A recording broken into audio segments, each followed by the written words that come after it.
Welcome back, brothers, to Warhammer. Tonight we're diving into a wild theory that what if Fabius Bile is coming something more than just a Space Marine? Before we get to the madness, be sure to like and comment any videos and topics you're going to see in the future. Be sure to subscribe for the Emperor. And I thank you guys for the support. I've been killing it like always. Now, let's get to the madness. Fabius Bile died badly, which offended him more than the pain. The surgical sanctum of the Carrion anvil shuddered around him as the laboratory arc forced its diseased mass through the immaterium. Brass restraint arms hung from vaulted iron ribs. Chains of sensors swung beneath cracked statues whose faces had been scraped away. Lumen strips flickered through fumes of counterseptic, cauterized meat, and hot machine oil. Behind stained observation glass, vat-grown organs pulsed in cloudy suspension, each one awaiting implantation into a body that might live long enough to deserve it. Bile lay upon an adamantium operating slab, with his back arched and his teeth bared. His ancient body convulsed hard enough to bend the restraint clamps around his wrists. Veins stood black beneath his parchment skin. The blight moved through him in visible waves, knotting muscle, poisoning marrow, and turning his blood into tar. The chirurgeon clung to his spine like an iron parasite. Its articulated limbs stabbed around him in a frenzy of calculated violence. One arm tore open the seals of his armor.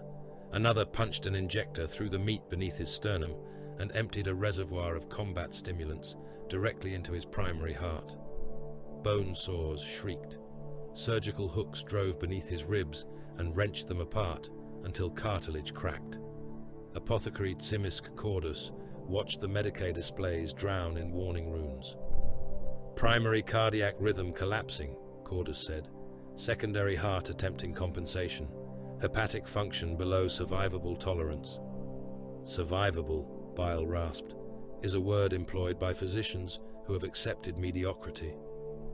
Blood bubbled across his lips. It was almost black.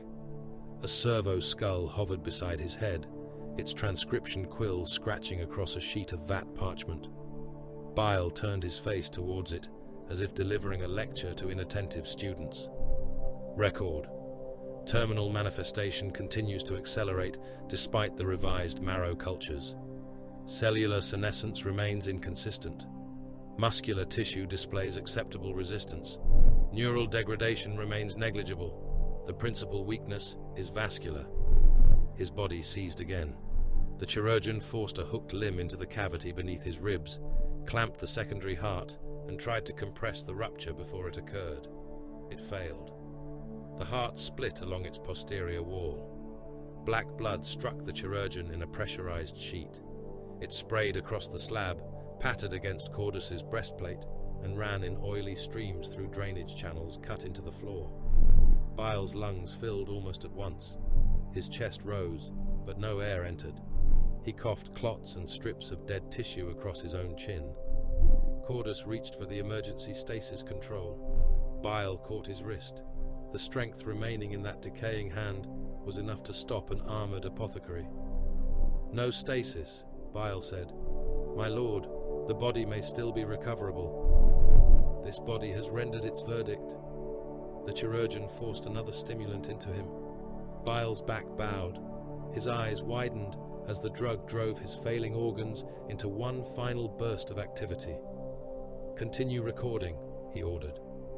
The servo skull's quill resumed its scratching. "Secondary cardiac tissue has failed before the primary. This contradicts the previous sequence. Possible cause lies in the altered sympathetic response. Examine the vagal clusters. Preserve the spinal cord. Do not permit Cordus to contaminate the findings with theological speculation." Cordus stared down at him. "I have made no such speculation." "You were about to." Bile's mouth twitched. It might have been amusement. It might merely have been the last convulsion of dying nerves. Record final observation. The blight remains crude. Persistent, but crude. It relies upon repetition rather than innovation. A disappointing adversary. His primary heart stopped. The Medicae displays flattened into unwavering lines. The chirurgeon continued working for several seconds, needles punching into flesh, clamps crushing ruptured vessels, saws whining against bone. Then its limbs folded slowly against the corpse's back. Fabius Bile died without prayer, benediction, or curse. 300 decks away, he opened his eyes. The clone vat recognized consciousness and began the evacuation cycle. Nutrient fluid drained beneath him in a roaring vortex. The transparent walls split apart. Cold air struck naked flesh that had never felt it before.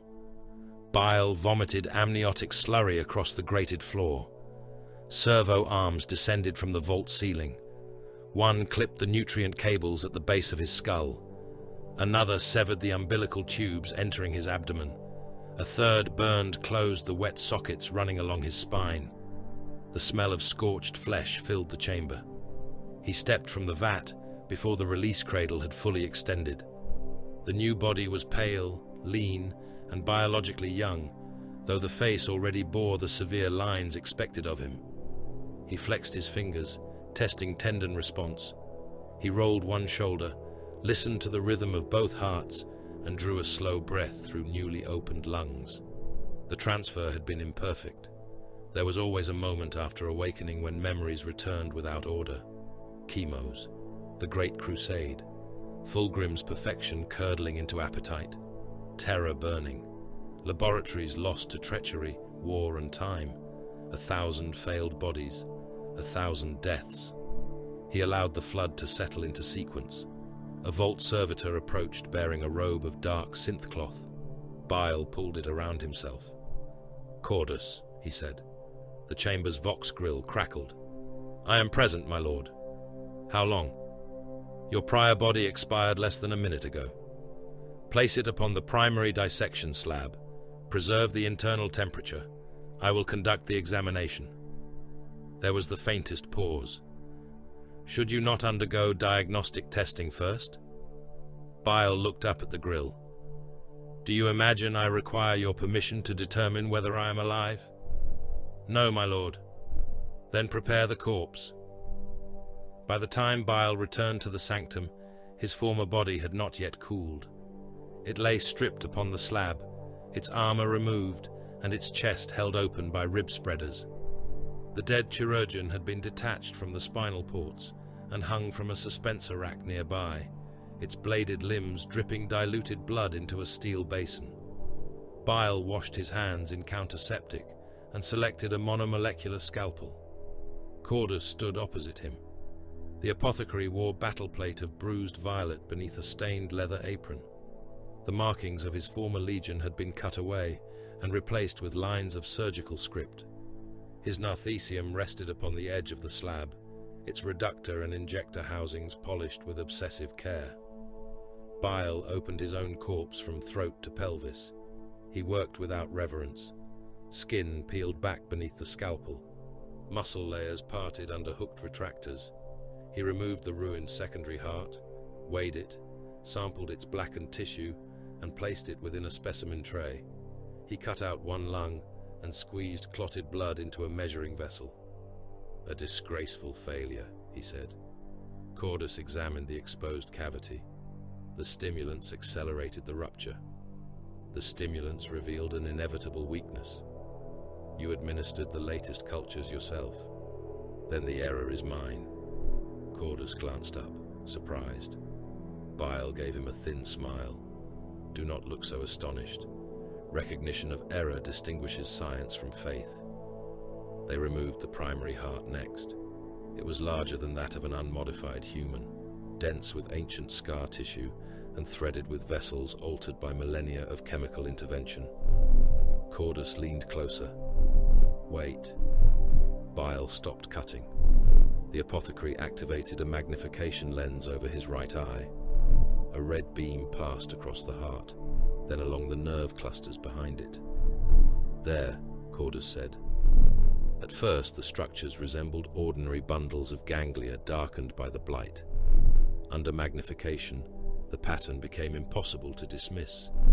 Fine nerves had grown around both hearts in deliberate branching lines, each central strand divided into fingers. Smaller filaments spread from them like hands pressed flat against the organs from within. Bile used forceps to lift one of the structures. It curled around the metal. That was absent from the template, Cordus said. Obviously. It was absent from the last 7 bodies. I maintain excellent records, Cordus. You need not recite them to me. The apothecary ran further scans. No known viral markers, no fungal intrusion, no radiation bloom, no conventional mutation. Demonic contamination? Cordus activated a warded Auspex probe. Tiny hexagrammic seals engraved into its casing glowed as it passed over the corpse. Nothing reacted. No possession signature, no ectoplasmic residue. Bile dissected one of the hand-shaped clusters free and dropped it into a dish. It flexed in the preservative fluid. 8 thin branches closed around empty space. Cordus's voice lowered. It resembles pressure damage. Explain. Not damage caused by an impact. A scar created by something attempting to force its way through. Bile regarded him across the opened body. From where? Cordus looked towards the darkened ceiling, as though the answer might be listening above the lumen glow. Outside. The sanctum doors opened before Bile could reply. Georg entered with 6 glandhounds at his back. Each was taller than a baseline man and carried the dense, economical musculature of a predator bred for endurance rather than display. Their armor was assembled from scavenged plates, cured hide and fitted plasteel. Needle rifles rested across their chests. Curved knives hung beneath their arms, where hands could reach them without altering stride. Georg removed his helm.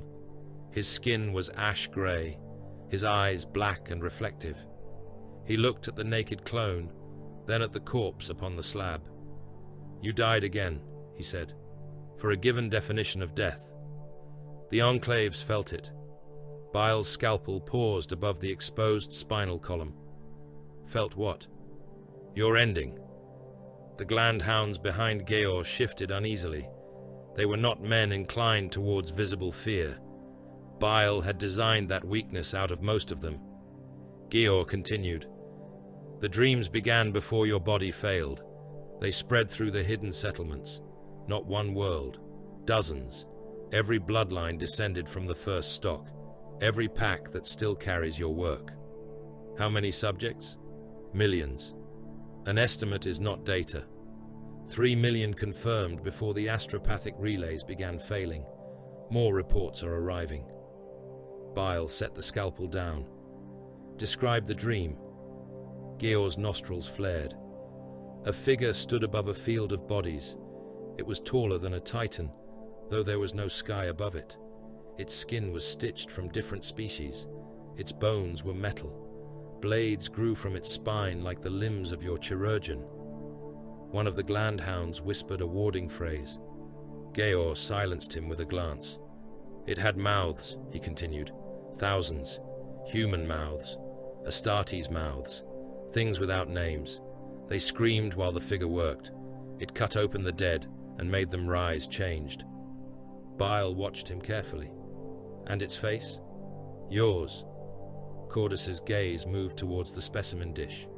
The 8 branching nerves had curled into a fist. What did the dreamers call it? He asked. Georg's jaw tightened. They all awakened, speaking the same title. Bile already knew the words. He had heard them whispered by mutants, devotees, and frightened creations across the centuries. He had dismissed them every time. Georg spoke them nevertheless. Pater Mutatis.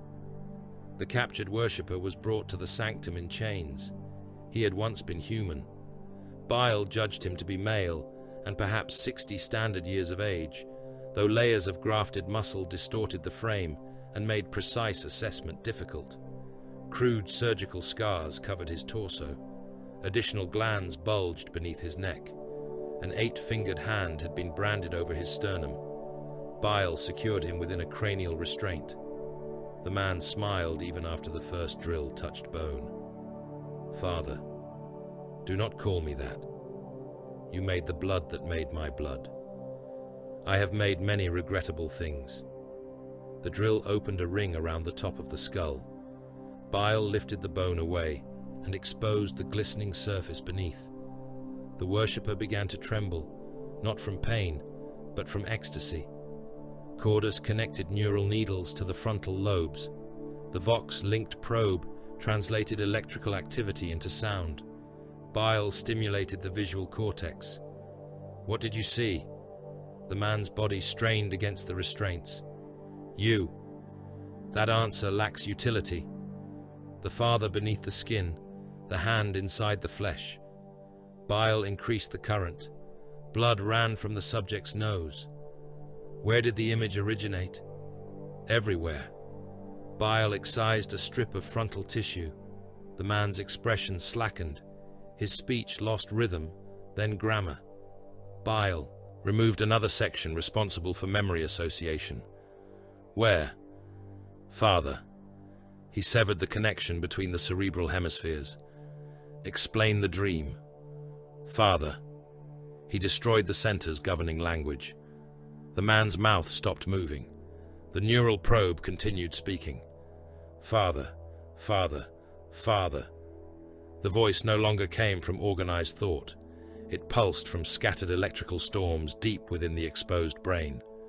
Bile removed the remaining higher tissue piece by piece, leaving little beyond the structures required for autonomic function. The probe whispered his name. Fabius. Cordus stared at the ruined skull. This is faith expressing itself as psychic resonance. Bile cleaned his scalpel.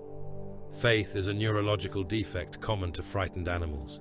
It converts ignorance into certainty and calls the result revelation. You have witnessed the evidence. I have witnessed a phenomenon, a miracle. Bile turned upon him. Strike that word from every record. Strike out God and divinity as well. The designation will be autonomous empiric feedback phenomenon until evidence permits a more precise term.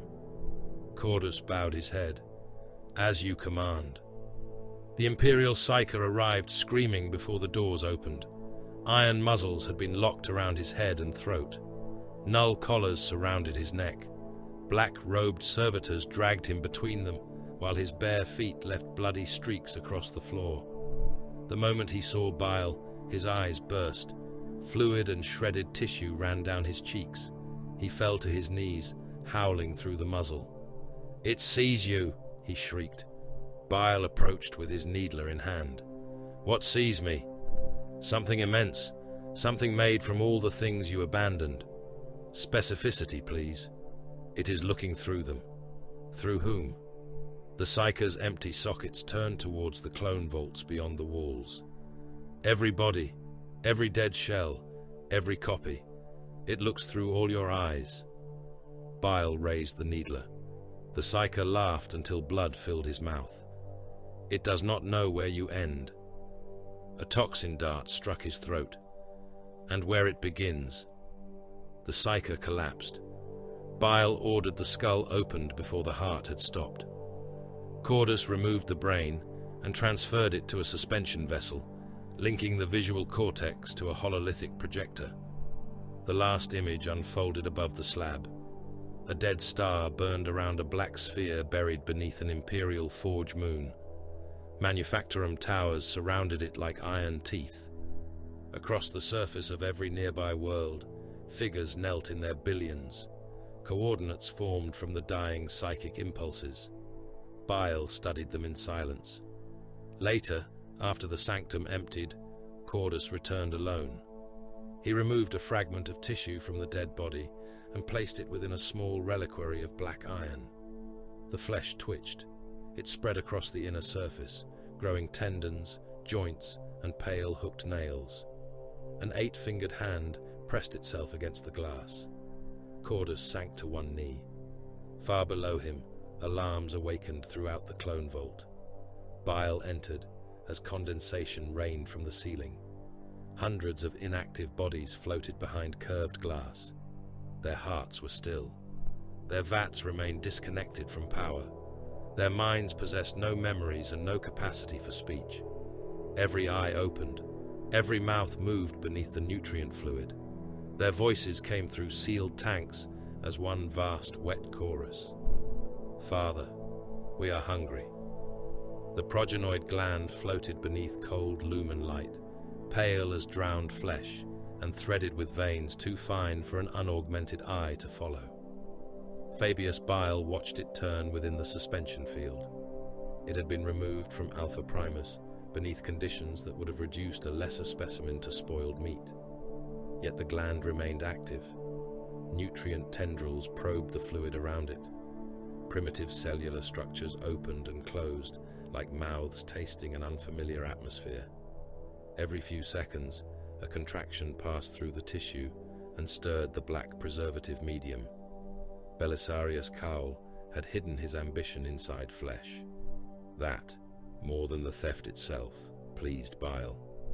The ancient Archmagos presented himself as a servant of continuity, a custodian repairing the Emperor's failing design. It was a respectable lie. Beneath it lay the same hunger that drove every true creator, the need to exceed the hand that had first shaped him.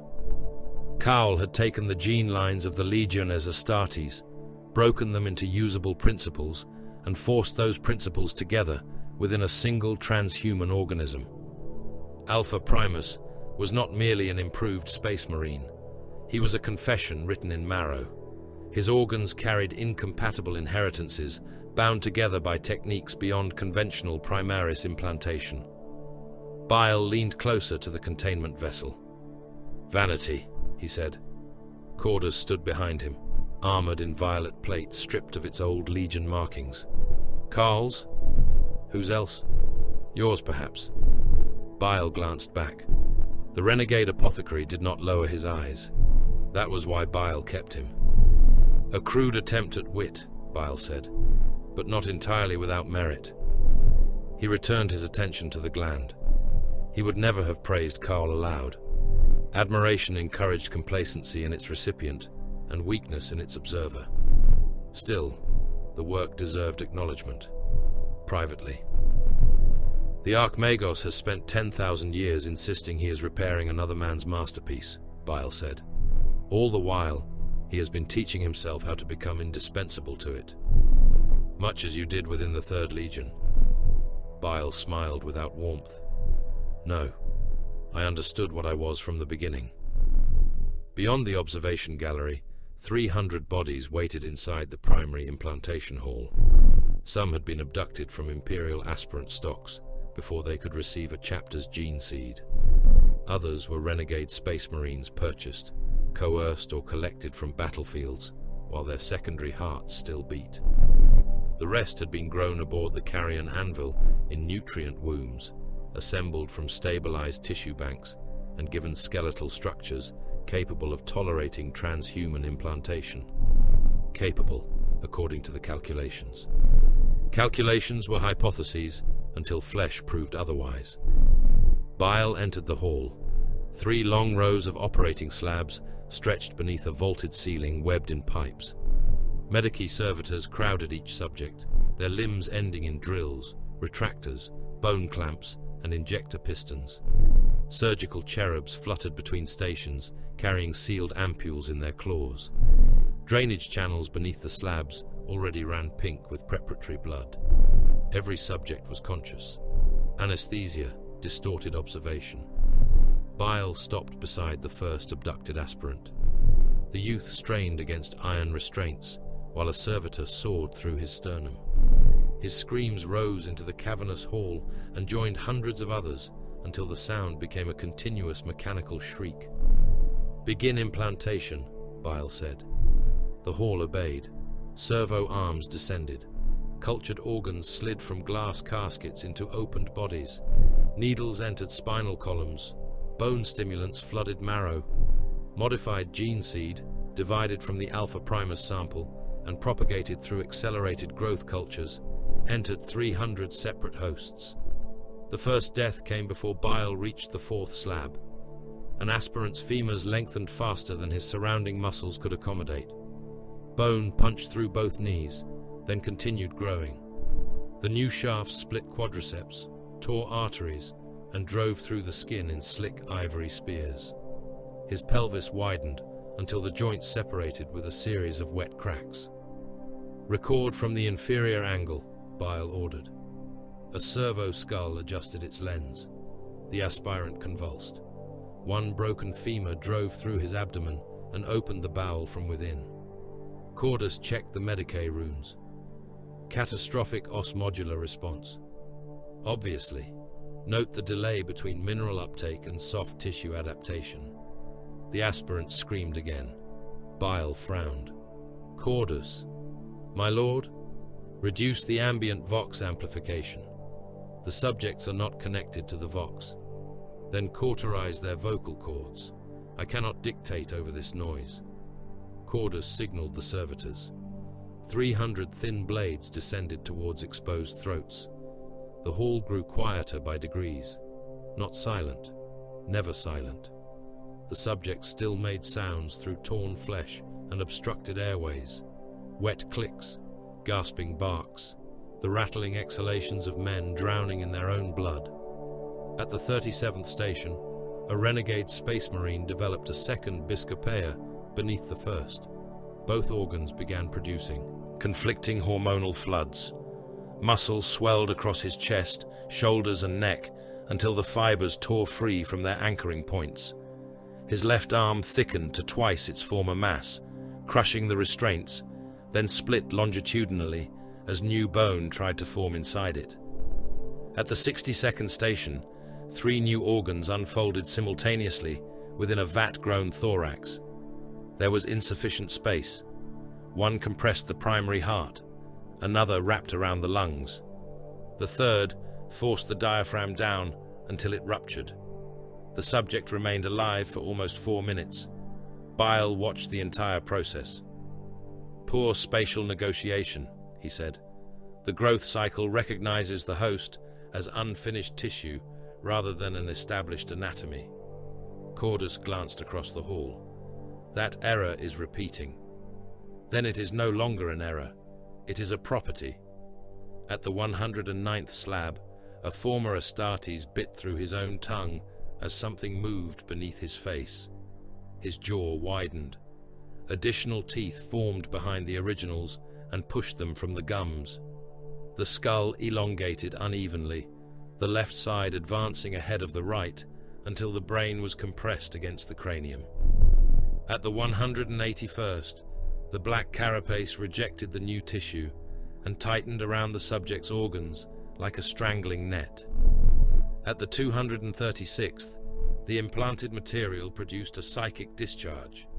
Every servitor surrounding the slab turned towards Bile and spoke with the same voice. Father. Bile ordered the entire station incinerated. By the end of the trial, the hall resembled an abattoir built by lunatics. Broken bones protruded from open torsos.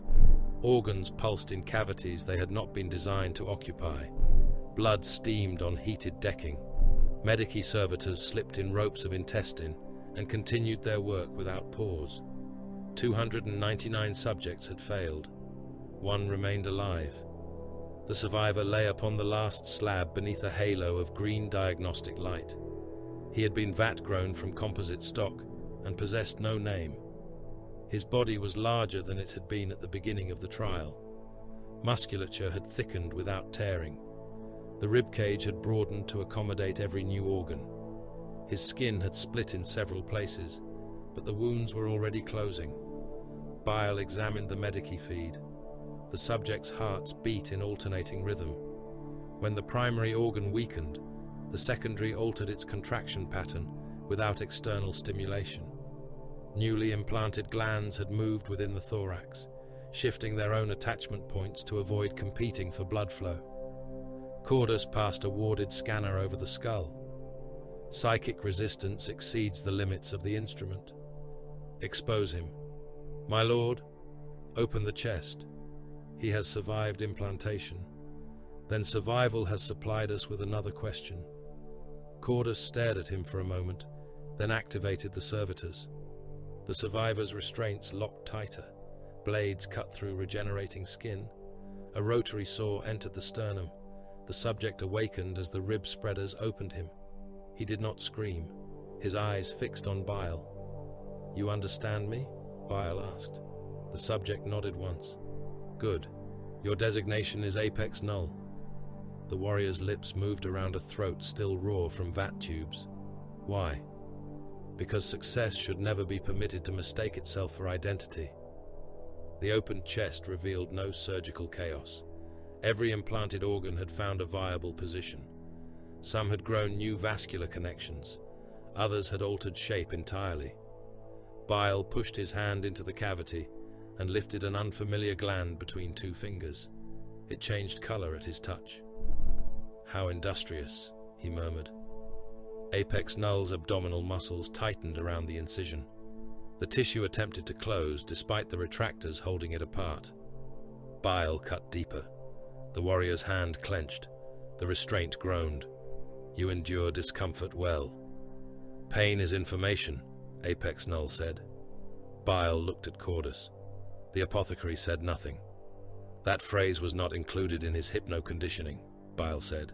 No cognitive doctrine was implanted. Bile returned to the exposed organs.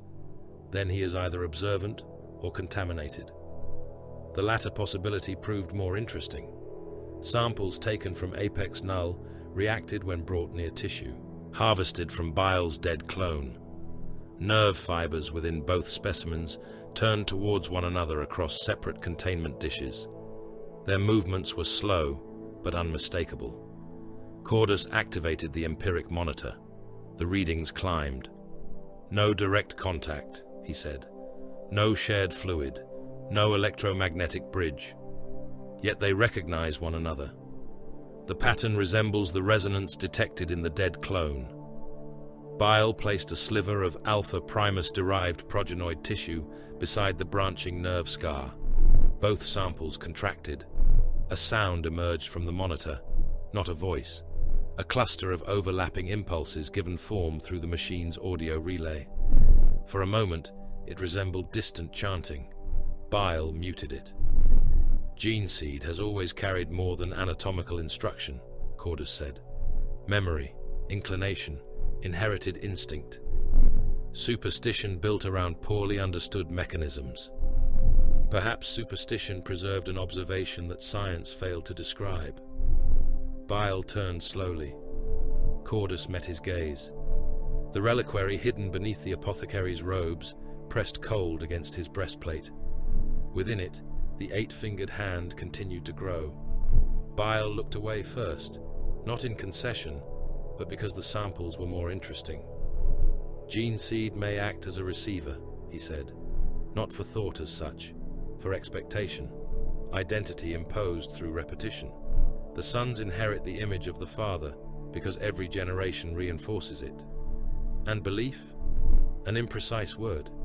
Nevertheless, belief is expectation rendered pathological. Bile separated the samples with a polarized field. Their movement ceased. He watched the empiric readings fall. If the signal can be isolated from the tissue, it can be contained. Cordus studied him. Contained? Dissected. You speak of the pater mutatis. I speak of an autonomous empiric feedback phenomenon. The distinction may matter only to you. That is sufficient. There was one substance capable of separating material law from the warp with anything approaching reliability. Noctilith, Blackstone. Properly aligned, it repelled empiric influence and smothered psychic activity. Reversed, it drew upon the immaterium like a wound drinking poison. Imperial savants barely understood either property. The Necrons had built with it on a scale that mocked mankind's greatest works. Bile required both polarities at once, a cage whose outer edge attracted the phenomenon and whose inner walls denied its escape. Cordus called the proposal impossible. Bile called it expensive. The required quantity lay in the Gethsemar system, beyond the blood-dark storms of Imperium Nihilus. Beneath the Forge Moon, Vantor, Archmagos Radamanth Ver had constructed a hidden Mechanicus installation around an ancient fragment large enough to distort the empiric conditions of an entire planetary orbit. Bile had learned of it from a dead tech priest whose pain centers he had maintained for 17 days. The coordinates were reliable. The defenses were formidable. Accordingly, Bile required a war. Inquisitor Lord Helion Voss arrived in Gethsemar aboard the black cruiser Judgment of Ash. The vessel translated beneath armed escort, its prow carved into the shape of an eyeless martyr. Astropathic choirs screamed warnings across the system. Naval monitors demanded clearance codes, received sigils of authority, and ceased asking questions. 6 worlds were already reporting rebellion. Voss viewed the first prisoner inside the cruiser's interrogation chapel. The man had been flensed from waist to shoulder by an electro-whip. He still smiled through broken teeth. An 8-fingered hand had been cut into his chest. "Chaos cultist?" asked interrogator Malcor.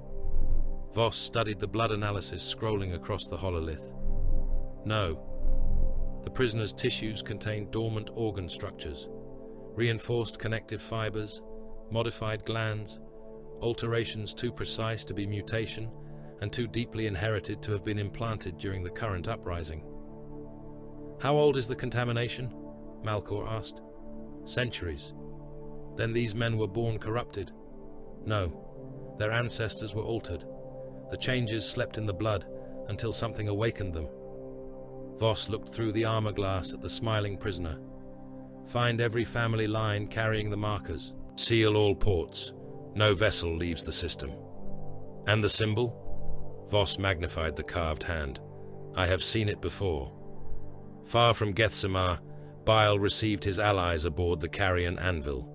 They came desperate, proud and suspicious, warlords whose gene seed had soured, commanders whose warriors were dying from organ failure, corsair princes with ships but no stable recruitment stock. They entered his audience chamber beneath the guns of glandhounds and pretended they had not come as beggars. Bile gave each what he desired. To a renegade captain whose os modular had turned his skeleton brittle, he implanted a replacement gland that rebuilt bone within hours. To a warlord whose surviving brothers suffered catastrophic progenoid rejection, he provided stabilized cultures. To a champion swollen by uncontrolled mutation, he gave an organ that brought the flesh back beneath conscious command. In return, they pledged ships, slaves, and armies. None knew that every gift carried the same flaw. Without regular doses of Bile's stabilizing serum, the repaired organs would devour surrounding tissue. New bone would grow until it pierced the heart. Recovered gene seed would collapse into malignant sludge. Controlled mutations would awaken with redoubled hunger. Their loyalty had a half-life. Bile explained the invasion through a hololithic map of Gethsemar. "Your cults will sever planetary communication and compromise the astropathic relays," he told the assembled commanders. "Your fleets will then enter along the outer translation corridors and threaten the inhabited worlds. The Imperial Navy will answer strength with strength." A word-bearer lord studied Vantor's dim orbital marker. "And the Forge Moon?" "A secondary objective," Bile said. The lie pleased him because they accepted it so readily. While the renegade fleets burned against Imperial defenses, Geor and the new men would strike Vantor. Bile's harvest forces would descend behind them. The warlords thought they were purchasing repaired bodies with conquest. In truth, Bile had purchased their deaths with medicine. The first intercepted astropathic message arrived before the fleet departed. Cordus brought the decoded transmission to the surgical sanctum. Bile stood over Apex Null, testing the warrior's regenerating nerves with electrical probes. "Inquisitorial cipher," Cordus said, "originating within Gethsemar." Bile read the translation. Inquisitor Lord Helion Voss had identified the phrase pater mutatis. He described the inherited alterations as a species-level contaminant and requested authority to enact system-wide sterilization should containment fail. The request included casualty projections measured in hundreds of billions. Bile read it twice. Then he smiled. "At last," he said, "someone has noticed the experiment." A crusade of flesh. Gethsemar began to die at the 43rd minute of the morning shift. No sirens announced the first treachery. No astropath screamed a warning into the immaterium. No hidden priest raised a ritual blade beneath the gaze of painted gods. A laborer placed his hand against a plasma regulator beneath Gethsemar Primus and allowed the bones of his fingers to unfold. For 3 generations, his bloodline had carried the alteration without expression. The gene sequence slept through famine, conscription, and industrial poisoning. It survived the deaths of sons in manufacturum accidents, and fathers worked to collapse. Then a signal entered the lower hive through maintenance vox relays, and the dormant organs awakened. His fingers divided into pale tendrils. They slipped through the regulator housing, found the coolant controls and pulled. The reactor screamed. 500 kilometers away, vat servitors in an artillery foundry halted over their work. Iron masks turned towards overseers who had ceased thinking of them as living things decades before. Cutting torches rose, rivet guns rotated, servo claws designed to lift battle tank armor closed around human bodies. An overseer managed to draw his last pistol. A pneumatic hammer struck his sternum and drove his ribcage through his spine. Across 6 forge districts, servitors abandoned assembly rights and began butchering their masters with the tools of production. Men were fed into shell presses. Tech adepts were held beneath descending molds until bone and sacred steel became one flattened mass. Industrial saws filled drainage channels with shredded robes, wires, and organs. On the throne world, hidden new men entered the palace through passageways their ancestors had mapped while serving as slaves. They moved without battle cries. Their blades were narrow, toxin-coated, and almost silent. The planetary governor died in his chapel, with his prayer beads wrapped around his wrist. Geor's hunters cut down the household guard, opened the governor from groin to throat, and left the 8-fingered hand carved into the marble beneath his blood. The same mark appeared in 100 command chambers before the hour ended. Mutants swarmed from sump warrens. Furnace workers overturned promethium carriers in arterial roadways. Dock crews opened void locks beneath military transport vessels. Astropathic relay towers burned with their choirs still chained to their thrones. More than 2 billion rebels rose before the first Chaos vessel entered the system. The translation tore open reality beyond the outer defense cordon. The corrupted troop hulk Mercy Denied emerged first, its kilometers of welded hull shedding frozen corpses and warp-borne ice. Captured Imperial cruisers followed, their aquilade chiseled away and their gun decks crowded with slaves. Emperor's Children raiders slid between them like knives through a wound, hulls lacquered in bruised violet, rose and gold. Word-bearer warships translated beneath curtains of scripture chained across their prows. Behind them came vessels that had never served mankind. Their crews had been bred for the void. Their bodies were pallid and elongated, with sealed nostrils, reinforced lungs, and hooked feet, adapted to decks without gravity.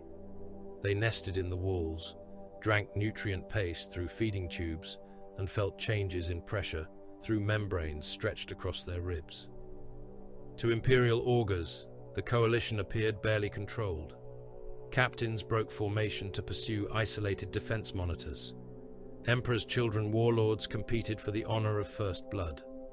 Word-bearers slowed to form ritual geometries around the system's dying star. Mutant vessels rolled along unstable vectors as though their helmsmen were drunk. Fabius Bile had anticipated every indulgence. He had given each commander a target selected to reward his particular disease. The Emperor's Children received population centers with intact broadcast networks, allowing them to display their excess to entire worlds. The word-bearers were directed towards shrine complexes, where victory could be mistaken for revelation. The most vainglorious renegade captains were offered orbital fortresses, whose destruction would earn titles no one would live to dispute. None had been told where Bile intended the true blade to fall. Gethsemar answered invasion with mobilization. Armor columns crawled from subterranean depots beneath Primus. Lehman Russ battle tanks moved in regimental files through hive gates, while baneblades shook roads built to bear the weight of titans. Infantry mustering grounds became continents of uniforms, weapons, and shouted orders. Officers received commands faster than they could redistribute them. Commissars executed deserters until firing squads exhausted their charge packs. On St. Gethsemar, priests rang cathedral bells, while millions were pressed into defense labor battalions. Men who had spent their lives processing bone meal were issued shovels and ordered to dig anti-armor trenches beneath falling ash. Convicts carried ammunition to gun lines through streets already under bombardment. Vantor awakened more slowly and with greater purpose. Skitari maniples deployed from forge temples in perfect lockstep. Radium carbines hung at identical angles across crimson robes. Dune crawlers unfolded from armored vaults, their motive limbs clicking against sanctified iron. Noospheric orders passed between cohorts without spoken words. Beneath forge cathedral floors, engines older than dynasties stirred. Plasma hearts ignited one after another. Hydraulic systems groaned beneath the weight of god machines. Sacristans chanted over weapon housings, while Moderati was sealed into command thrones. The first Titan to rise struck its head against the cathedral's vaulted doors, because the structure had settled by less than a meter over the preceding centuries. The princeps ordered the obstruction removed. Servitors cut through the sacred arch, while the warlord waited in incense. Smoke, its volcano cannon angled like an accusation towards the heavens. Orbital defense monitors formed overlapping kill zones around every inhabited world. Torpedo locks opened, lance arrays charged, cogitators plotted firing solutions across millions of kilometers of void. Watch Captain Acastian Raal watched the tactical display aboard the Deathwatch strike cruiser, Oath Unbroken. The black of his armor swallowed the Strategium's low light. One pauldron bore the silver sigil of the Deathwatch. The other carried the colors of the chapter he had left behind when he took the long vigil. A corrupted cruiser moved through the hololith. The Unbound Anatomy had once been an imperial vessel. Its original designation had been carved from surviving records. Now organic masses covered its dorsal armor, pulsing around weapon batteries and engine housings. Heat signatures moved through the flesh, as though blood circulated beneath the hull. Raal magnified the vessel. "It is altering course towards the primary defense lattice," said Brother Caldus. "It wants interception," Raal replied. "Then we deny it?" "No, we give it what it wants." The kill teams launched aboard boarding torpedoes, while Imperial batteries engaged the cruiser's shields. Raal felt the first macro-cannon impacts through the torpedo's hull. The vessel shook around him. Restraints tightened across his breastplate. Runes flickered over his visor as the machine spirit calculated impact. 30 seconds, said Caldus. "Special issue ammunition," Raal ordered. "Hellfire load." Magazine feeds clacked into place. The torpedo struck. Its adamantium prow punched through the Unbound Anatomy's outer hull and buried itself in darkness. Melter charges ignited around the assault ramp.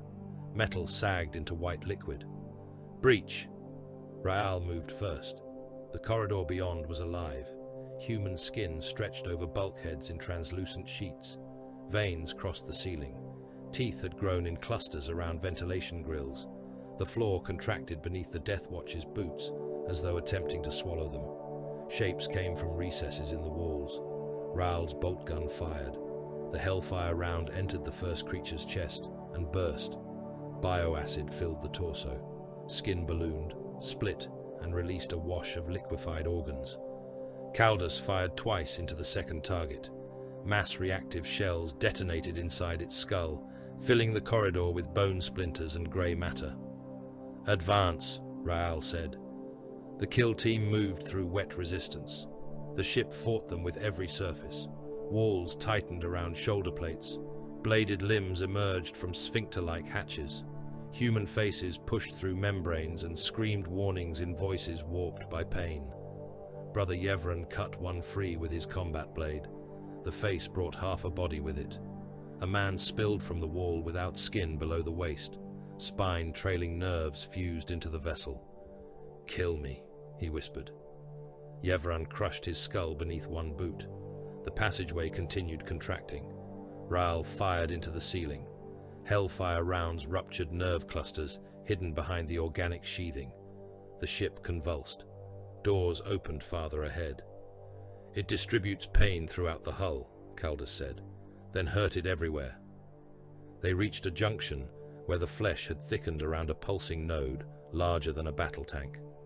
Black arteries entered it from every direction. Servitor heads protruded from the mass, mouths moving in silent binary. Raal placed a melter charge against the node. The unbound anatomy screamed through every Vox grill. The detonation turned the junction into a furnace. Fat ignited. Blood flashed into steam. The deck buckled beneath the kill team, yet the cruiser did not die. Its nervous system was spread through kilometers of hull. Destroying one node inflicted agony, not paralysis. Raal watched the tactical runes recalculate. "This is not a warship," he said. Caldas reloaded. "Then what is it?" "Bait." On Vantor, a maintenance barge requested noospheric access to the Western defense foundries. Its cargo manifest identified replacement servitor brains for damaged loading crews. The authorization seals were correct. The tech priest overseeing the transfer detected no scrap code within the barge's cogitators and permitted connection. The first cloned brain entered the network. It had no memories and no conscious will. Bile had grown it for one purpose. Its neural structure contained a biological logic engine shaped around infection, while its augmetic interfaces carried machine corruption concealed beneath ritual compliance. The brain died the moment it connected. Its death released the plague. Scrap code flowed through the noosphere as a chain of perfectly lawful commands. At the same time, biochemical instructions activated inside every cloned servitor linked to the system. Combat servitors turned. A Cataphron destroyer rotated its weapons platform towards the tech priests standing behind it. The plasma culverin discharged at point-blank range. Sacred robes, metal limbs, and human tissue vanished in a white sphere of heat. In ammunition halls, loader servitors seized overseers and forced them into auto-loading mechanisms. In reactor sanctums, maintenance thralls opened their own abdominal cavities and pushed infected organs into coolant systems. Tech priests shrieked binharic exorcisms into the noosphere. The scrap plague answered in the same sacred machine tongue. On Gethsemar Primus, the lower hives opened from within. Blast doors that had remained sealed since before living memory rose into their housings. Mutants poured through in masses, scrambling over one another, carrying cleavers, mining charges, and stolen laser guns. Ventilation shafts vomited pale bodies into command bunkers. Sump-borne things chewed through cable conduits and emerged behind defensive lines. Gior led the Glandhounds through service tunnels beneath habitation tier Mordecai. They hunted by scent and heat.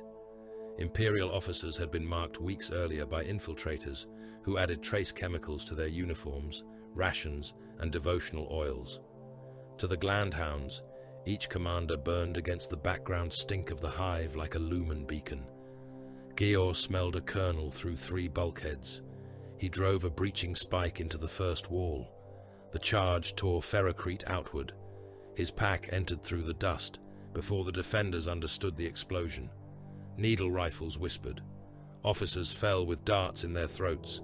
Toxins stopped hearts before hands reached sidearms. One commissar drew a bolt pistol and fired into a Glandhound's shoulder. The wounded hunter did not slow. He crossed the room, caught the commissar's wrist, and bent it until the forearm bone pierced the sleeve. Then he dragged the man forward and bit through his throat. "Command node dead," Georg said into the packvox. "Incoming armor," came the reply. 37 companies. Western Transit Causeway. Georg opened the inherited memory map carried within his conditioning. He had never visited the hive before the invasion, but he knew its foundations. Bile's agents had taken genetic memory impressions from builders, slaves and maintenance workers across centuries. Above the western causeway stood a habitation tier occupied by more than 12 million civilians. Gior did not hesitate. Prime the load-bearing columns. The charges detonated as the armored core entered the shadow of the tier. The hive groaned. For several seconds, nothing happened. Then kilometers of hab blocks shifted sideways. Towers struck one another. Transit bridges snapped. Entire districts descended in a tidal collapse of plasteel, ferrocrete, and screaming humanity. The first tanks disappeared beneath the falling city. Baneblades fired upwards, as though battle cannon shells might halt gravity. Turrets vanished under rubble. Lehman Russ companies were crushed into layers of metal no thicker than coffins. Fuel tanks ruptured and ignited beneath the debris, turning the collapsed tier into a burning mountain. Gior watched dust roll through the streets. 12 million civilians had died to bury fewer than 200,000 soldiers. The arithmetic did not trouble him. The sounds did. High above the world, Imperial defense batteries found their range. Several Chaos transports had broken formation and begun a direct descent through the orbital lattice. They were swollen troop vessels packed beyond any sane capacity. Lance fire cut the first in half. Its atmosphere erupted from the wound in a glittering cloud of bodies. Millions froze before they understood they were falling. Torpedoes struck the next vessel amidships. The transport broke apart above the planet. Burning sections entered the atmosphere and became artificial. Meteors, mutants, tanks, and biological engines rained across continents. More than 30 million died before reaching the ground. Cordus watched the losses from the Carrion Anvil's strategium. Bile did not look up from Apex Null's open thorax. The survivor lay restrained beneath surgical arms while picked feeds from the entire system hovered above him.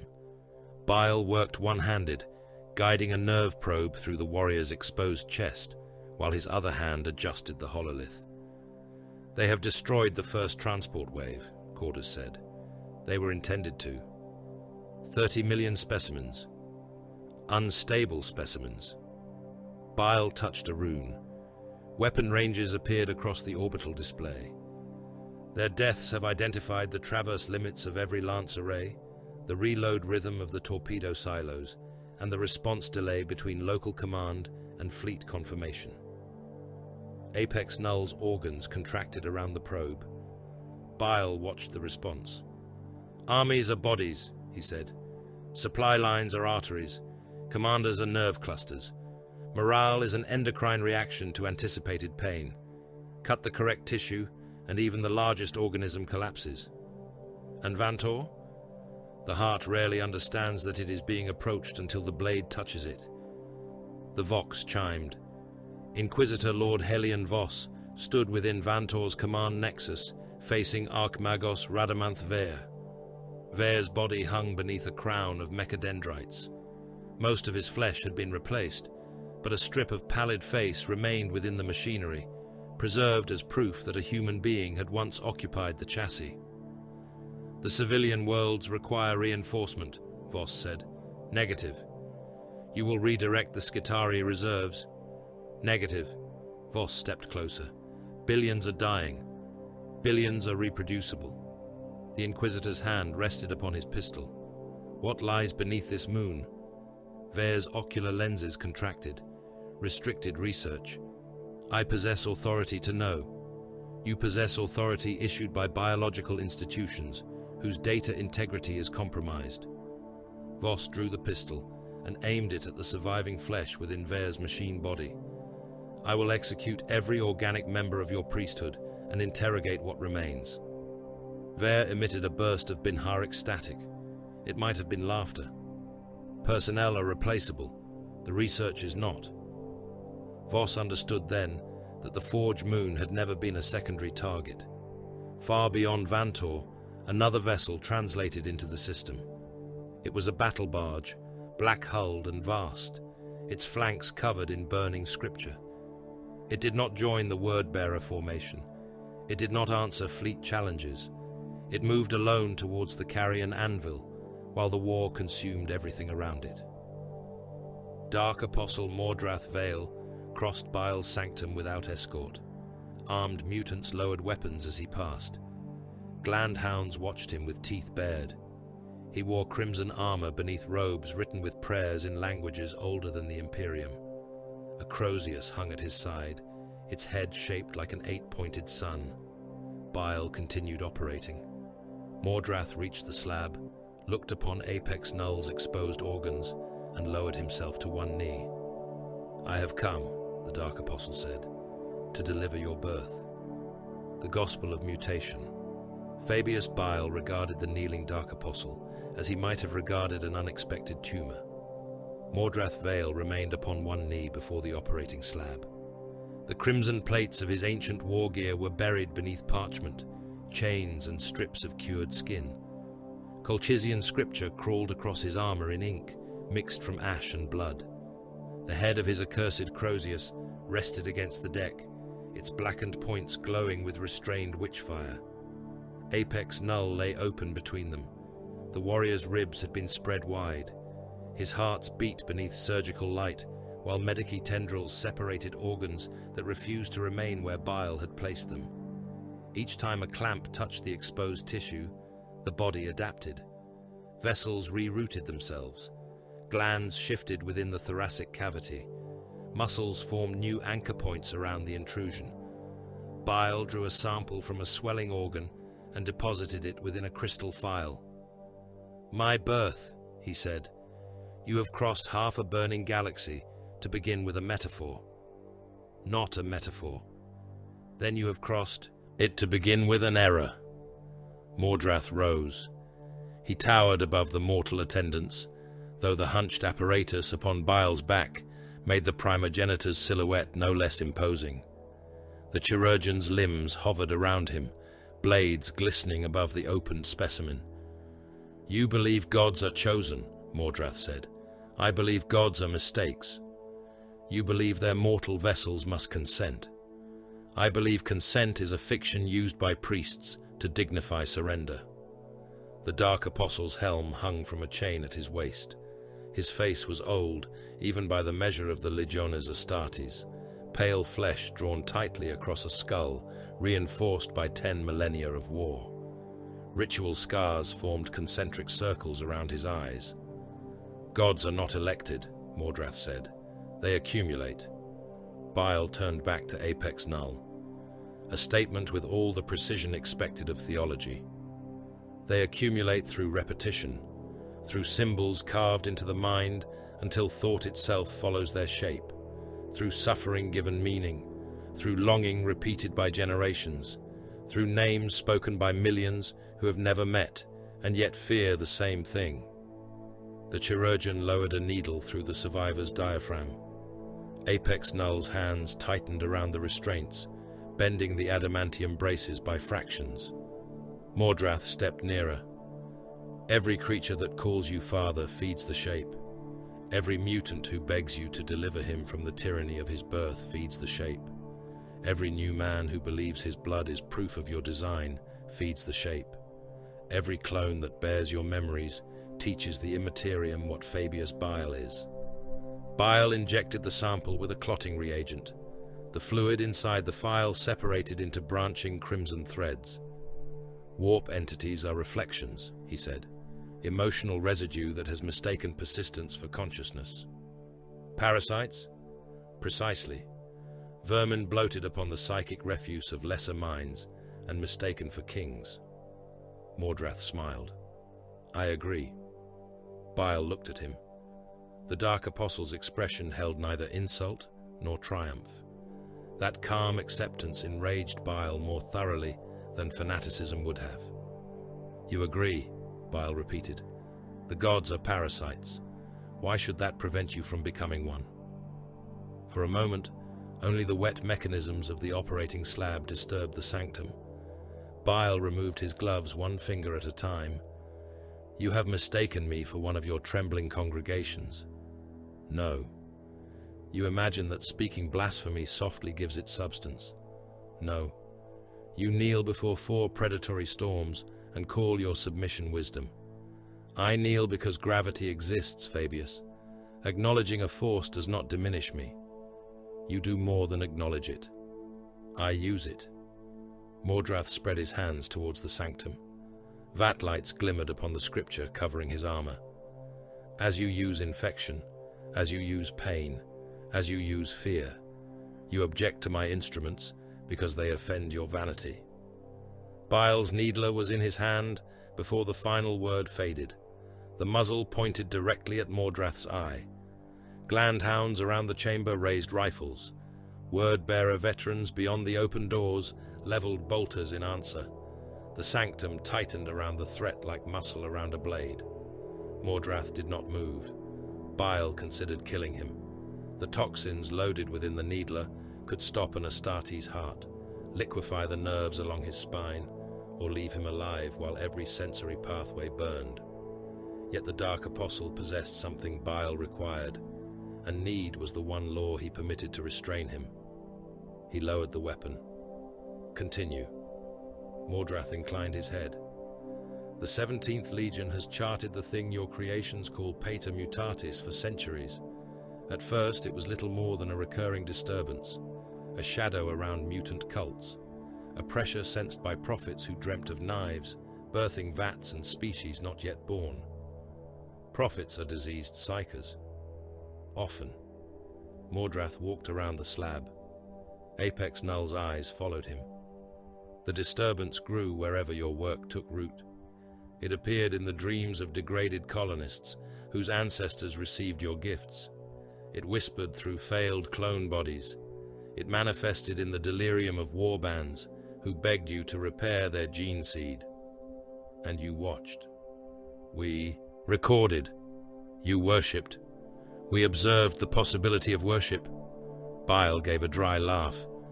Mordrath continued. The entity embodies no single emotion. It is forced evolution, survival through mutilation, flesh rebelling against the boundaries imposed upon it. The hatred of the weak for the form that betrayed them. The arrogance of the creator who believes nature itself incompetent. You speak of me as though I am absent. I speak of the image reflected by your works. And this image has become sentient? Not fully, not yet. It was divided, a million fragments dreaming in isolation. The Dark Apostle lifted his gaze towards the vault surrounding the sanctum. Then the galaxy was torn open.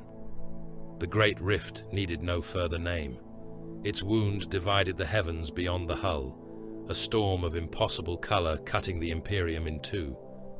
Astropathic voices traveled through it distorted. Time twisted around it. Demons crossed where once they had required sacrifice and ritual. The fragments began to hear one another, Mordrath said. Every prayer became part of a greater prayer. Every dream reinforced the next. The thing learned continuity. Bile looked towards Apex Null's exposed organs. The warrior's tertiary gland had formed another ring of nerves. 8 branches extended from it like fingers reaching through flesh. What do you want? Bile asked. To witness what follows? No. To shape what follows. Better? Mordrath's smile returned. Bile crossed to the sanctum's hololithic projector. At his gesture, the image of Vantor appeared above the instrument table. Beneath the forge moon's crust burned the hidden mark of the Noctilith vault. You possess rights capable of drawing this phenomenon into material space. We possess names, correspondences, and sacrificial geometries. Superstitious ornament. Effective ornament. I will decide that. Mordrath studied the Blackstone site. You mean to imprison it? I mean to attract the signal, isolate it from its worshippers, and place it inside a controlled medium. A cage. A specimen vessel. You believe you can dissect a god? Bile looked at him. I have dissected everything else. Their compact was sealed without oath, blood or trust. Mordrath supplied ritual knowledge. Bile supplied the battlefield, the sacrifice, and the machinery. Each understood that the alliance would end in betrayal. Neither pretended otherwise. Within an hour, the word-bearers had taken control of abandoned astropathic relays, and hijacked Vox stations across Gethsemar. Mordrath's first sermon began as a whisper. It entered troop frequencies beneath static. It crawled from Shrine World loudhailers. It echoed through manufacturer announcement systems and emergency channels reserved for planetary evacuation. Your flesh has already judged the Emperor. On St. Gethsemar, pilgrims froze beneath statues of armored saints. The corpse upon terror demands that you remain as you were made, weak, brief, obedient. Priests shouted for the broadcasts to be silenced. Tech adepts tore open Vox housings and found severed tongues vibrating inside the machines. Yet your bodies change. Your children are born with gifts your masters call corruption. Your wounds close around new possibilities. Your blood remembers futures forbidden by imperial law. In the lower ossuaries, workers heard the sermon through speakers buried among mountains of bones. Mutants who had hidden beneath robes and respirator masks lifted their heads. Every altered limb is a sacrament. A pilgrim in the Plaza of Ascension pressed his hand against the exposed gears of a cathedral clock. The machinery stripped the skin from his fingers. He laughed. Every new eye is revelation. Others followed. Men pushed arms into devotional presses. They knelt beneath ascending chains and allowed hooks to tear open their backs. One pilgrim dragged his face along the teeth of a moving reliquary belt until his features became a red smear upon polished brass. Every child born beyond the limits of mankind is proof that mankind has already rejected the Emperor's design. The ossuary gates opened. Mutant laborers came from the tunnels carrying bone saws, furnace hooks, and mining lasers. Some bore additional arms beneath torn uniforms. Others had jaws, opening through their chests. One enormous worker had devotional nails driven through every joint and moved despite the iron grinding through bone. They poured into the plazas. The ecclesiarchy answered with fire. Confessors mounted the steps of the Cathedral of Final Mercy and declared the entire district contaminated. Prometheum tanks rolled behind lines of Frateris militia. Flame projectors ignited. Walls of fire crossed the square. Pilgrims became running torches. Fat burned blue beneath holy banners. Men fell together in shrieking heaps, their bodies fusing as skin blistered and split. Incense mixed with the stench of scorched hair, boiled blood and cooked entrails. The mutants charged through the flames. Some died before reaching the defenders. Others emerged burning, skin hanging in strips, and buried tools in militia skulls. A furnace worker swung his hook through a priest's jaw and tore the lower half of the man's face away. Another mutant caught a burst of autogun fire in the abdomen, spilled his intestines across the marble, and continued crawling until a militia boot crushed his head. The rebellion spread through the shrine city. Watch Captain Raal entered it from the sky. Deathwatch drop pods screamed through cloud and anti-aircraft fire. Their retros fired above the cathedral district, breaking hard enough to crack paving stones beneath them. Hatches blasted open. Raal emerged into smoke. His bolter fired before both boots touched the ground. The first round entered a mutant's sternum and detonated behind the spine. The upper torso came apart in a red burst. The legs continued forward for 2 steps before collapsing beneath the rain of tissue. "Kill Team Aegis, Eastern Transept," Raal ordered. "Kill Team Vordrak, establish Enfilade. Preserve the astropathic sanctum." Deathwatch veterans deployed around him with mechanical discipline. Bolters fired in measured sequences. Every shot found a throat, chest, or skull. There were no shouted challenges, no wasted ammunition, and no pursuit of targets already falling. A frag cannon discharged into the mouth of an ossuary tunnel. The first blast turned the leading mutants into mist.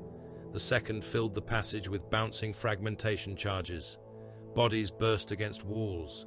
Shards of bone and metal ripped through those behind them, converting the tunnel into a press of torn limbs. Raal advanced behind overlapping fire.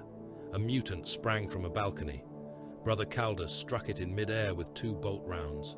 One blew away the pelvis, the other burst inside the chest and showered Raal's armor with blood. Movement towards the southern cloister, Caldus voxed. Raal's visor marked hundreds of fleeing shapes. They are withdrawing. Permission to pursue? Denied.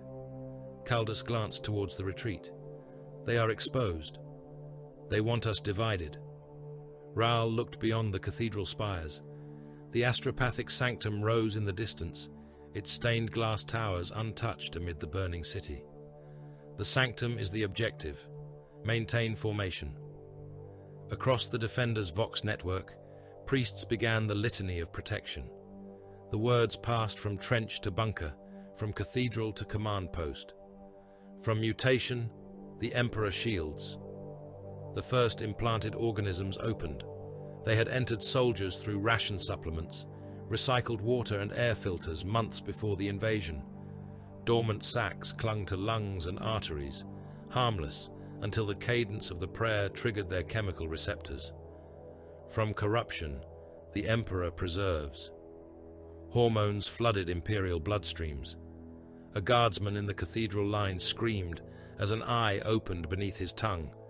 Another doubled over, while additional jaws formed inside his abdomen, teeth cutting outward through muscle and flak armor. From the alien, the Emperor defends. A sergeant's right arm divided at the elbow. New hands tore through his sleeve, fingers snapping into place. He raised his lasgun, but an eye opened in his palm and stared at him. The line broke. Men fired at one another. Priests shouted the litany louder, unknowingly triggering fresh waves of transformation. Helmets split as skulls expanded, spines lengthened, ribs opened through uniforms like ivory claws.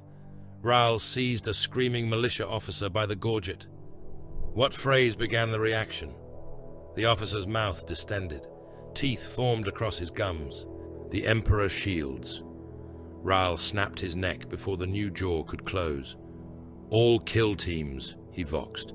Cease devotional recitation. Repeat no litany. Mark the order as biological countermeasure.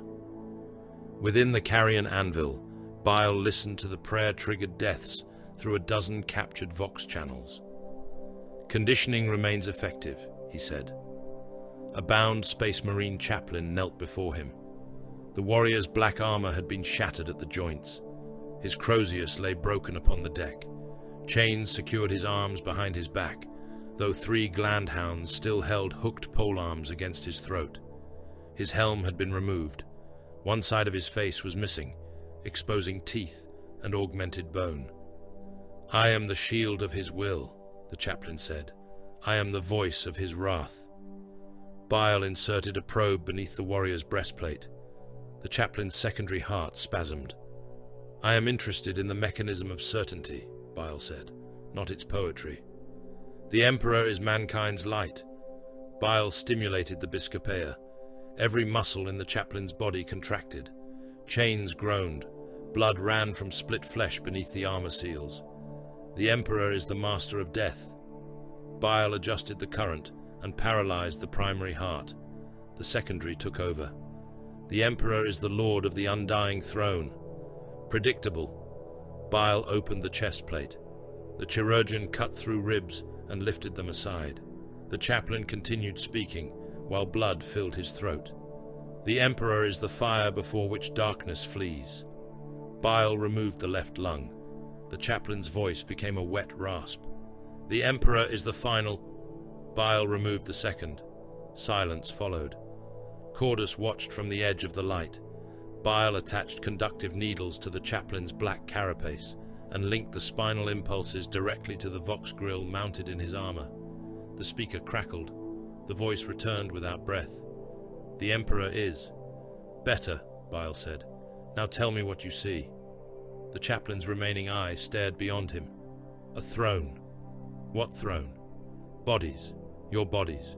Fused together. Alive beneath you. Bile's expression did not change. 4 shadows circle it. Warp contamination. They are vast. Hallucination. They wait for you to rise. The surgical lamps extinguished. Darkness swallowed the sanctum. For a heartbeat, there was no sound, but the ticking of cooling instruments. Then, emergency lumens bled red across the slab. The chaplain was dead. Bile leaned over him. In the glassy surface of the remaining eye, he saw a throne built from hundreds of his own screaming clones. 4 colossal shadows moved around it. At the center sat Fabius Bile, crowned in blades and grasping hands. Vesperac's hive had been built to outlive worlds. Its foundations descended through poisoned bedrock into tectonic dark. Its crown pierced the ash clouds, a mountain of ferrocrete, adamantium, and devotional statuary whose population exceeded 90 billion souls. Generations lived and died without seeing a natural horizon. Entire bloodlines passed between manufactorum shifts, hab stacks, and corpse reclamation halls beneath the same rusted lumen strips. The hive consumed ore, water, flesh, and prayer, and excreted tanks, shells, chemical waste, and obedient human misery. Now the Imperium turned it into a fortress. The outer districts were emptied at gunpoint. Families were driven from hab cells, so engineers could demolish transitways and convert residential blocks into bastions. Minefields filled market plazas. Tank traps split processional avenues once reserved for saints' days.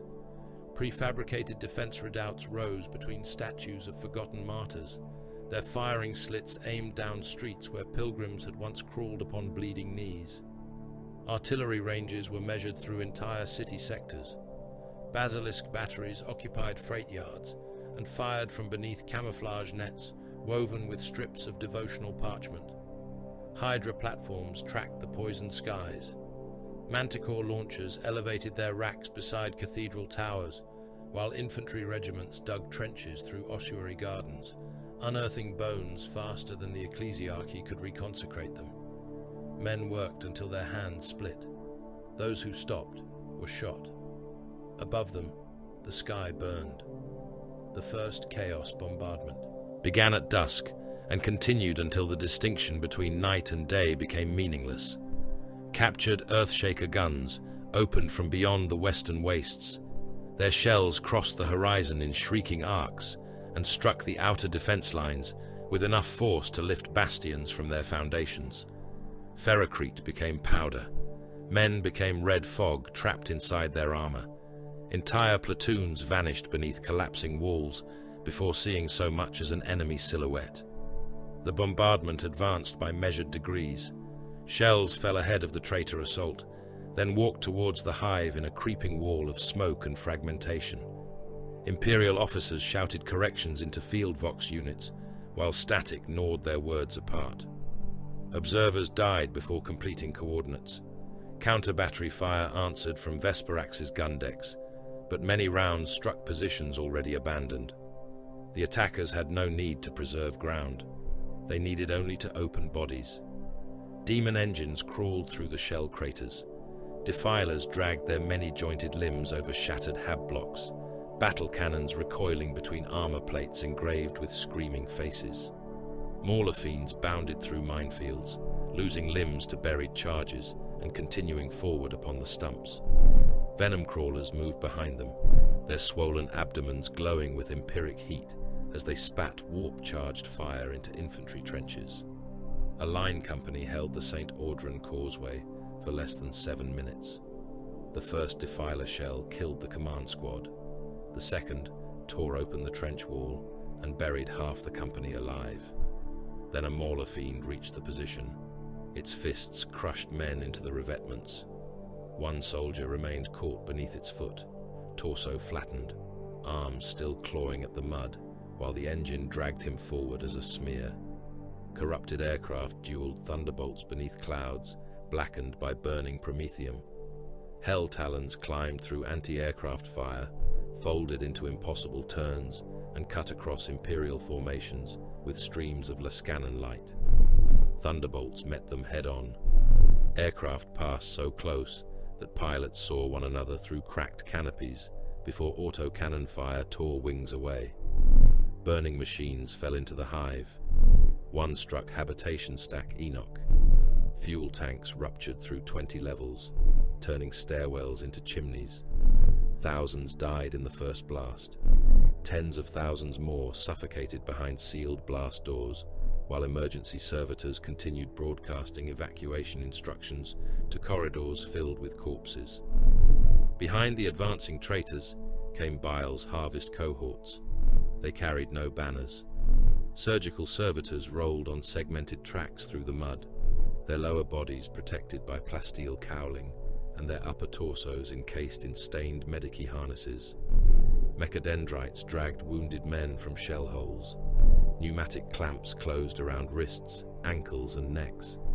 Those still capable of resistance were injected with paralytics. Those too damaged for movement were dismembered where they lay and sorted into sealed containers. Loyalist and traitor flesh entered the same machines. A wounded guardsman watched a renegade Astartes placed beside him upon a conveyor transport. The warrior's legs were gone. His abdomen trailed loops of steaming intestine through a split in his armor. Servo arms sampled his blood, scanned his gene seed, and marked his chest with a blue alchemical rune. The guardsman received a yellow mark. "What does that mean?" he gasped. A surgical servitor turned its dead face towards him. Baseline viability, secondary harvest classification. The conveyor carried him towards a machine whose rotating blades were still red from the previous subject. The harvest cohorts did not conquer streets. They stripped them. Every corpse was measured. Every survivor was categorized. Eyes were removed from snipers. Hands were taken from artillerymen. Pituitary glands were extracted from juveniles. Space Marine progenoids were cut free with sacramental precision, while their owners remained conscious enough to feel the reductor enter their throats. Georg descended beneath Vesperax with 12 gland hounds at his back. They moved through service tunnels older than the current Hive Charter, guided by scent maps inherited from generations of infiltrators. The underworks trembled beneath artillery impacts. Rust fell like red snow. Condensation ran along pipes large, enough to carry troop transports, and the air tasted of metal, industrial toxins, and human waste. They found the first holding chamber behind a sealed maintenance door. Georg cut the locking bars with a melter charge. Inside, civilians stood in fenced enclosures beneath surgical lumens. Men wore identity plates around their necks. Boys had been shaved and marked with colored inks. Servitors moved between them, drawing blood and pressing sampling needles into glands. Some captives had already been opened. Their bodies lay upon low tables, while organs twitched inside glass jars. A child sat against the wall, holding his father's severed hand. Georg stared at him. One of the harvest overseers approached. He had once been human. Bile had replaced his legs with a cluster of surgical limbs and stretched additional arms from his shoulder blades. "Interference unauthorized," the overseer said. Georg caught him by the throat. "Who ordered this stock processed?" "The primogenitor. They are not soldiers. Classification irrelevant." The gland hounds behind Georg remained silent. They watched their alpha and waited. Georg opened a Vox channel. Bile answered at once. "What is it?" "We found the civilian stock beneath the hive." "Yes. Children. Some. Unarmed men. Most populations are unarmed before necessity corrects the deficiency." Georg looked through the enclosure. One prisoner had been branded with the 8-fingered hand. Another whispered a prayer to the Emperor while a servitor measured his skull. "You require soldiers," Georg said. "These are not soldiers. I require data. They have not chosen this war. Choice is a story organisms tell themselves after circumstance has already decided." Georg tightened his grip on the overseer until cartilage cracked. "You made us to replace mankind. I made you to survive it. What future requires this?" Bile's reply came without anger. "Evolution has never recognized civilian status." The Vox channel closed. The child still held his father's hand. Georg released the overseer. The altered creature collapsed, clutching its crushed throat. "Continue processing," Georg said. He left before the first boy began screaming. The Imperial counterattack began along the processional spine. 3 Baneblades led it. Their tracks crushed barricades, corpses and wounded mutants beneath equal weight. Battle cannons fired down the avenue, each shell opening a crater through ranks of Tirata. Heavy bolters hammered from sponsons. Autocannon rounds tore bone-armored beasts apart at the waist.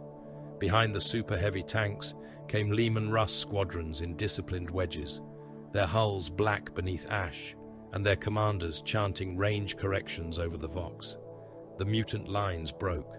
Thousands fled between ruined buildings. Others charged and vanished beneath multi-laser fire. A stitched giant reached the lead Baneblade and struck its glacis with a mining drill. The tank's demolisher cannon fired at point-blank range. The giant ceased to exist. Meat sprayed across 3 neighboring vehicles.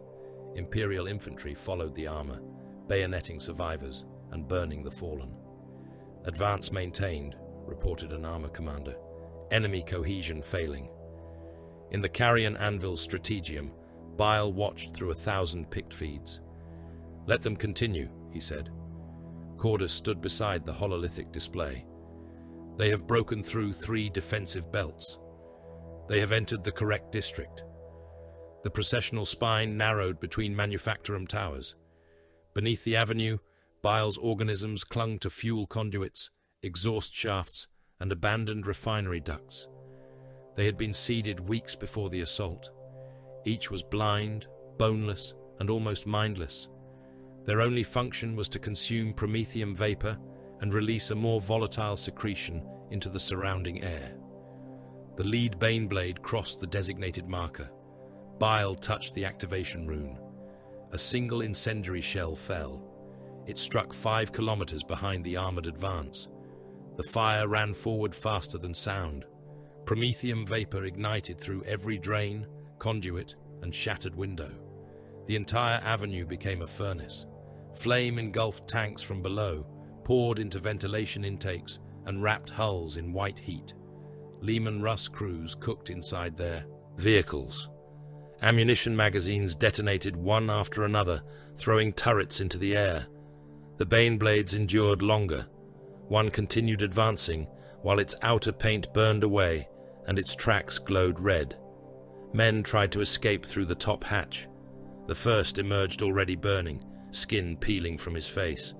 The commander behind him pushed upward, became wedged beneath the corpse, and died with his hands clawing at open air. The avenue burned for 3 hours. When the flames subsided, the armor corps had become a procession of blackened tombs. Bile entered Vesperax beneath the cover of the next bombardment. Enhanced warriors surrounded him. Some bore the proportions of Astartes, but moved with greater speed. Others were new men wrapped in scavenged carapace armor, carrying needle carbines and blades grown from crystallized bone. The chirurgeon crouched upon Bile's back, its limbs spread wide. Shrapnel screamed through the smoke. One blade caught a fragment before it struck Bile's throat. Another injected counter-agents as a chemical shell burst nearby. A third seized an Imperial soldier who emerged from the rubble and lifted him into the air. The man fired his lasgun wildly. The beam scorched Bile's coat. The chirurgeon tore the soldier in half. Bile stepped through the blood without looking down. A black-armored space marine charged from a collapsed chapel. The silver arm and shoulder plate marked him as Deathwatch. His bolter had been lost, but his power sword burned in both hands. He struck one of Bile's enhanced warriors and split him from collar to hip. The blade turned towards Bile. The chirurgeon intercepted it with 2 articulated limbs. Metal shrieked. The space marine drove forward, servos roaring, and forced the blades back. Bile drew the rod of torment. He touched its head to the warrior's breastplate. The Deathwatch veteran convulsed. His power sword fell. Every implanted nerve fired at once. Both hearts lost rhythm. Muscles locked so violently that bones cracked inside his arms. He remained upright for a heartbeat, then crashed to his knees. Bile leaned close. Remarkable pain tolerance. The warrior's jaw trembled. Traitor. A diagnosis from a dying empire. Bile pressed the rod against the gorget. The Space Marine's body arched, but no scream escaped him. Better! The chirurgeon cut through the breastplate seals. Armor sections peeled apart. Bile exposed the black carapace and opened it with a monomolecular blade. The warrior remained conscious. Blood ran between his teeth. Bile inserted 2 fingers beneath the ribcage and felt the secondary heart hammering against his glove. "Your organs are resisting the induced cascade," he said. "Chapter lineage?" The Space Marine spat blood across Bile's face. The chirurgeon lifted a blade to remove his head. Bile stopped it. "No, preserve him. Defiance is an observable response."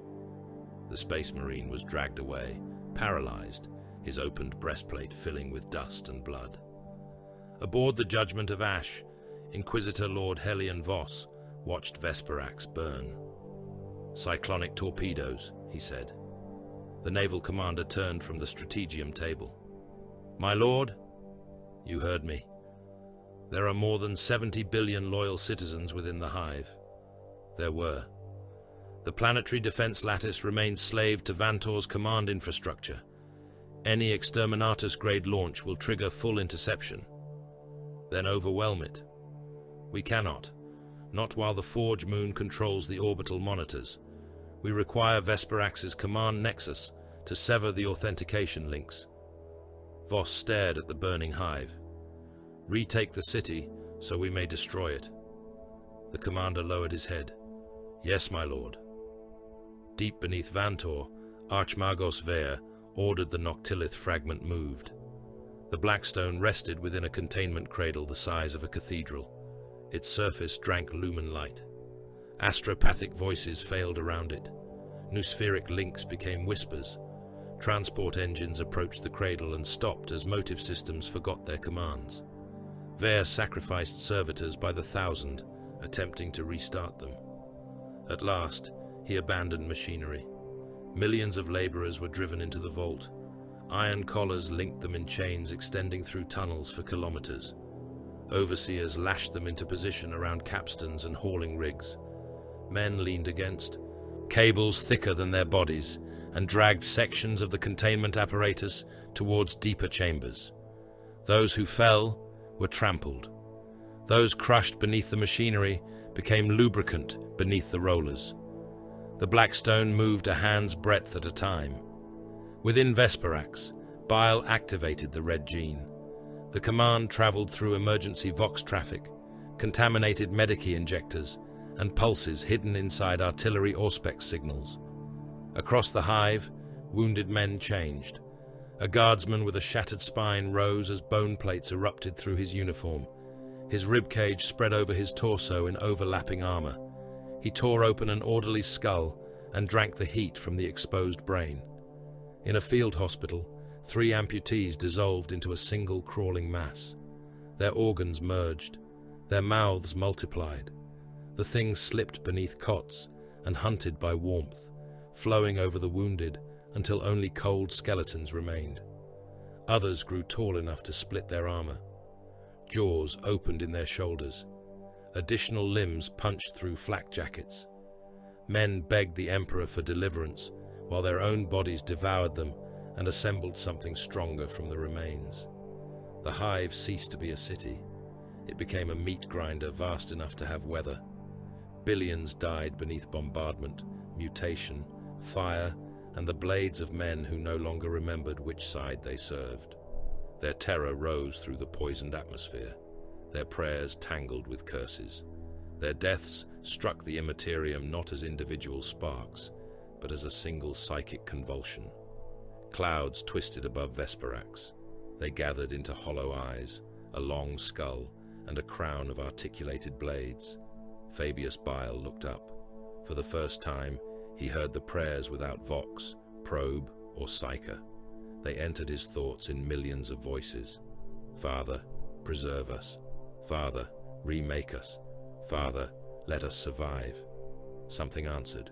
It used his voice. Survival is earned. The first warning was the blood.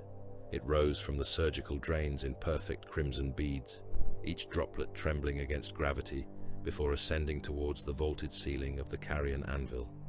Streams followed. They climbed from sluice channels, crawled up the sides of operating slabs, and broke into glittering globes around the lumen arrays. Fabius Bile watched one pass before his face. The droplet reflected him as a gaunt, distorted thing, crowned in the steel limbs of the chirurgeon.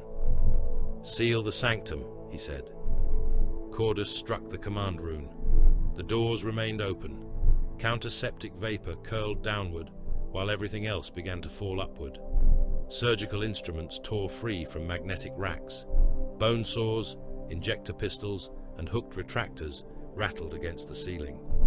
A vat servitor rose from its station, restraint cables tightening around its waist until flesh split and loops of intestine unwound into the air. The shadows moved last.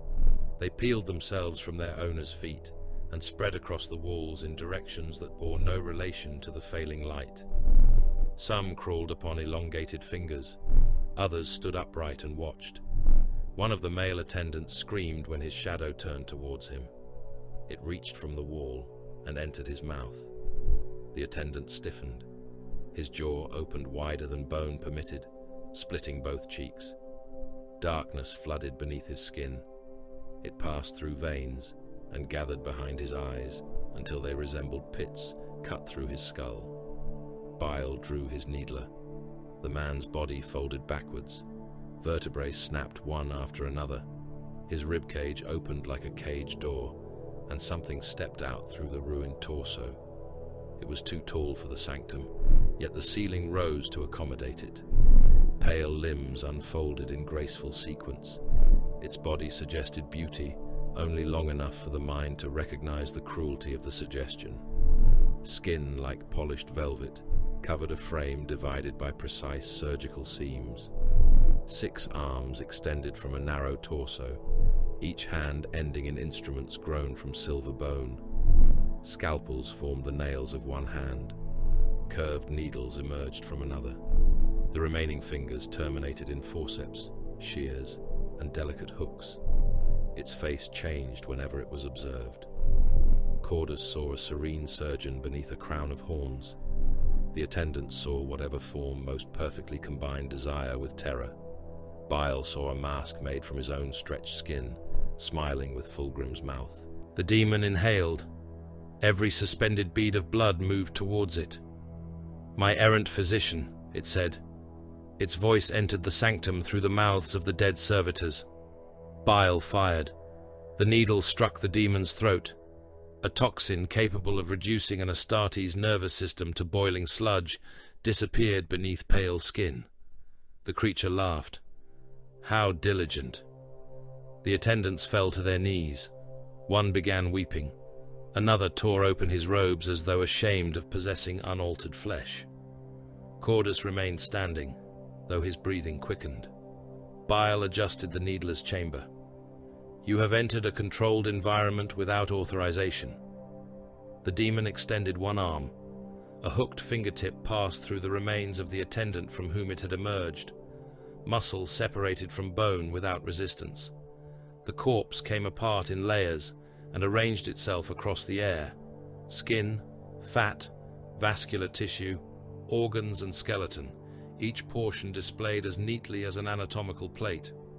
"I am the Velvet Anatomist," the demon said, "keeper of the final sensation, curator of the unrepeatable wound, the hand beneath the prince's fingernail. A title swollen by insecurity. I have come to collect what was promised." Bile smiled thinly. "Then you have come to the wrong laboratory." The creature drifted nearer. Its hooves never touched the deck. "Ancient agreements bind you. Your blood has been offered. Your name has been sung in the courts of delight. Your father ascended through excess. Your brothers drowned themselves in it. You endured by pretending disgust made you different. I endured because I am superior. And there it is." The demon spread all 6 arms.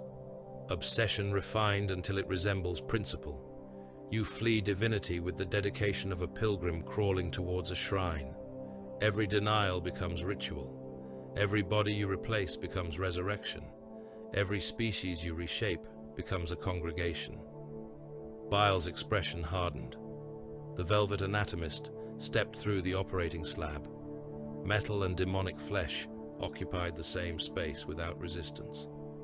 You have spent 10,000 years proving that creation belongs to you. Such hunger is excess. Such perfectionism is excess. Such contempt, repeated beyond the death of worlds, is excess. All excess returns to the prince. It leaned close enough for Bile to smell perfume, opened organs and battlefield smoke. Come willingly. Eternal laboratories await, subjects without number, civilizations bred for your knife, every mutable species in the galaxy placed beneath your authority. You will sculpt flesh until stars grow cold, and each scream will be music in the palace of your true master. Bile regarded it in silence. Then he looked towards Cordus. Begin recording. The demon's smile faltered. Bile pressed his palm against the side of the operating slab. Hidden mechanisms activated beneath the floor. Noctilith restraints rose around the sanctum. The black stone had been cut into narrow rods and embedded within adamantium housings. Half were polarized to repel the immaterium. The others drew warp energy inward. Their fields met around the demon in opposing waves. Reality snapped shut. The velvet anatomist struck the deck with enough force to dent it. Its flesh became solid. Every glamour decorating the creature began to fail. Beauty sloughed from it in translucent sheets. The changing face froze between several forms, leaving multiple mouths fused across a skull with too many eyes. Its elegant limbs thickened into cords of raw muscle wrapped around black cartilage. Servo arms dropped from the ceiling. One clamped around the demon's throat. Two caught its wrists. Another drove a hooked spike through the creature's abdomen and pinned it against the slab. The demon shrieked. The sound shattered glass across the sanctum. Bile approached with a monomolecular scalpel. "You mistake repetition for ownership," he said. "A common error among parasites." The velvet anatomist strained against the restraints. "You cannot cut what has no true flesh." "That is precisely what I intend to test." He opened it from sternum to pelvis. The first incision released silver fluid that climbed the scalpel rather than falling. Beneath the skin lay no stable anatomy. Organs formed as Bile exposed the cavity, each structure appearing in response to the expectations of those observing. Cordus leaned nearer. Two hearts emerged beneath the ribs. They beat in alternating rhythm. "Circulatory structures," Cordus said. The demon convulsed. The hearts became more defined at the sound of his certainty. Vessels grew from them, spreading through the torso in branching threads. Bile removed one. The second divided to replace it. "Expectation supplies function," he dictated. "The observer creates coherence where none existed." Several cultists gathered near the doors, drawn by the psychic disturbance. They stared at the restrained demon with mingled reverence and desire. New structures swelled within its lower abdomen. Glands formed. Flesh differentiated according to impulses held in the cultists' minds. Bile glanced towards them. "Remove those men." Glandhounds seized the cultists and dragged them away. The organs collapsed into colorless paste. The velvet anatomist hissed through its many mouths. Bile inserted both hands into its thoracic cavity and separated the changing layers. Fear produces the most rapid response. "I do not fear you." A mouth opened beneath Bile's fingers. Then another appeared on the liver-like mass beside it. Then 6 more formed along the inner wall of the abdomen, all screaming as the scalpel approached. "Your anatomy disagrees." He cut one of the mouths free and placed it in a specimen dish. It continued shrieking until the polarized field around the dish reversed. Then it became a strip of grey tissue with no identifiable function. Cordus watched in fascination. "Thought gives it form." "Not thought," Bile said. "Expectation. Belief reinforced by emotional pressure. The distinction matters." He removed a gland that had not existed moments earlier. It grew eyes as soon as he wondered how it perceived its surroundings. Bile turned the specimen between forceps. The phenomenon called pater mutatis is not imitating me by chance. Billions expect it to possess my face, my appetites, and my methods. Their agreement supplies architecture. And your bodies? Cordus asked. The process moves in both directions. Bile looked towards the distant clone vaults. The entity believes the clones are extensions of itself. Consequently, they develop qualities appropriate to its nature. Shared awareness, impossible growth, residual function after biological death. Apotheosis, Cordus whispered. Contamination. Transformation. Reciprocal distortion. The birth of a god. Bile drove the scalpel deeper into the demon. It screamed through every mouth at once. Do not allow enthusiasm to reduce your vocabulary. Cordus lowered his head. But later, when Bile returned his attention to the writhing specimen, the apothecary drew a surgical knife across his own forearm. He removed a strip of skin. The act was slow and precise. Blood ran into his gauntlet. He placed the flesh inside a small glass vial, sealed it, and inscribed the 8-fingered hand upon the stopper. Bile saw the entire procedure reflected in the polished casing of the null projector. He said nothing. Cordus had become useful in a new capacity.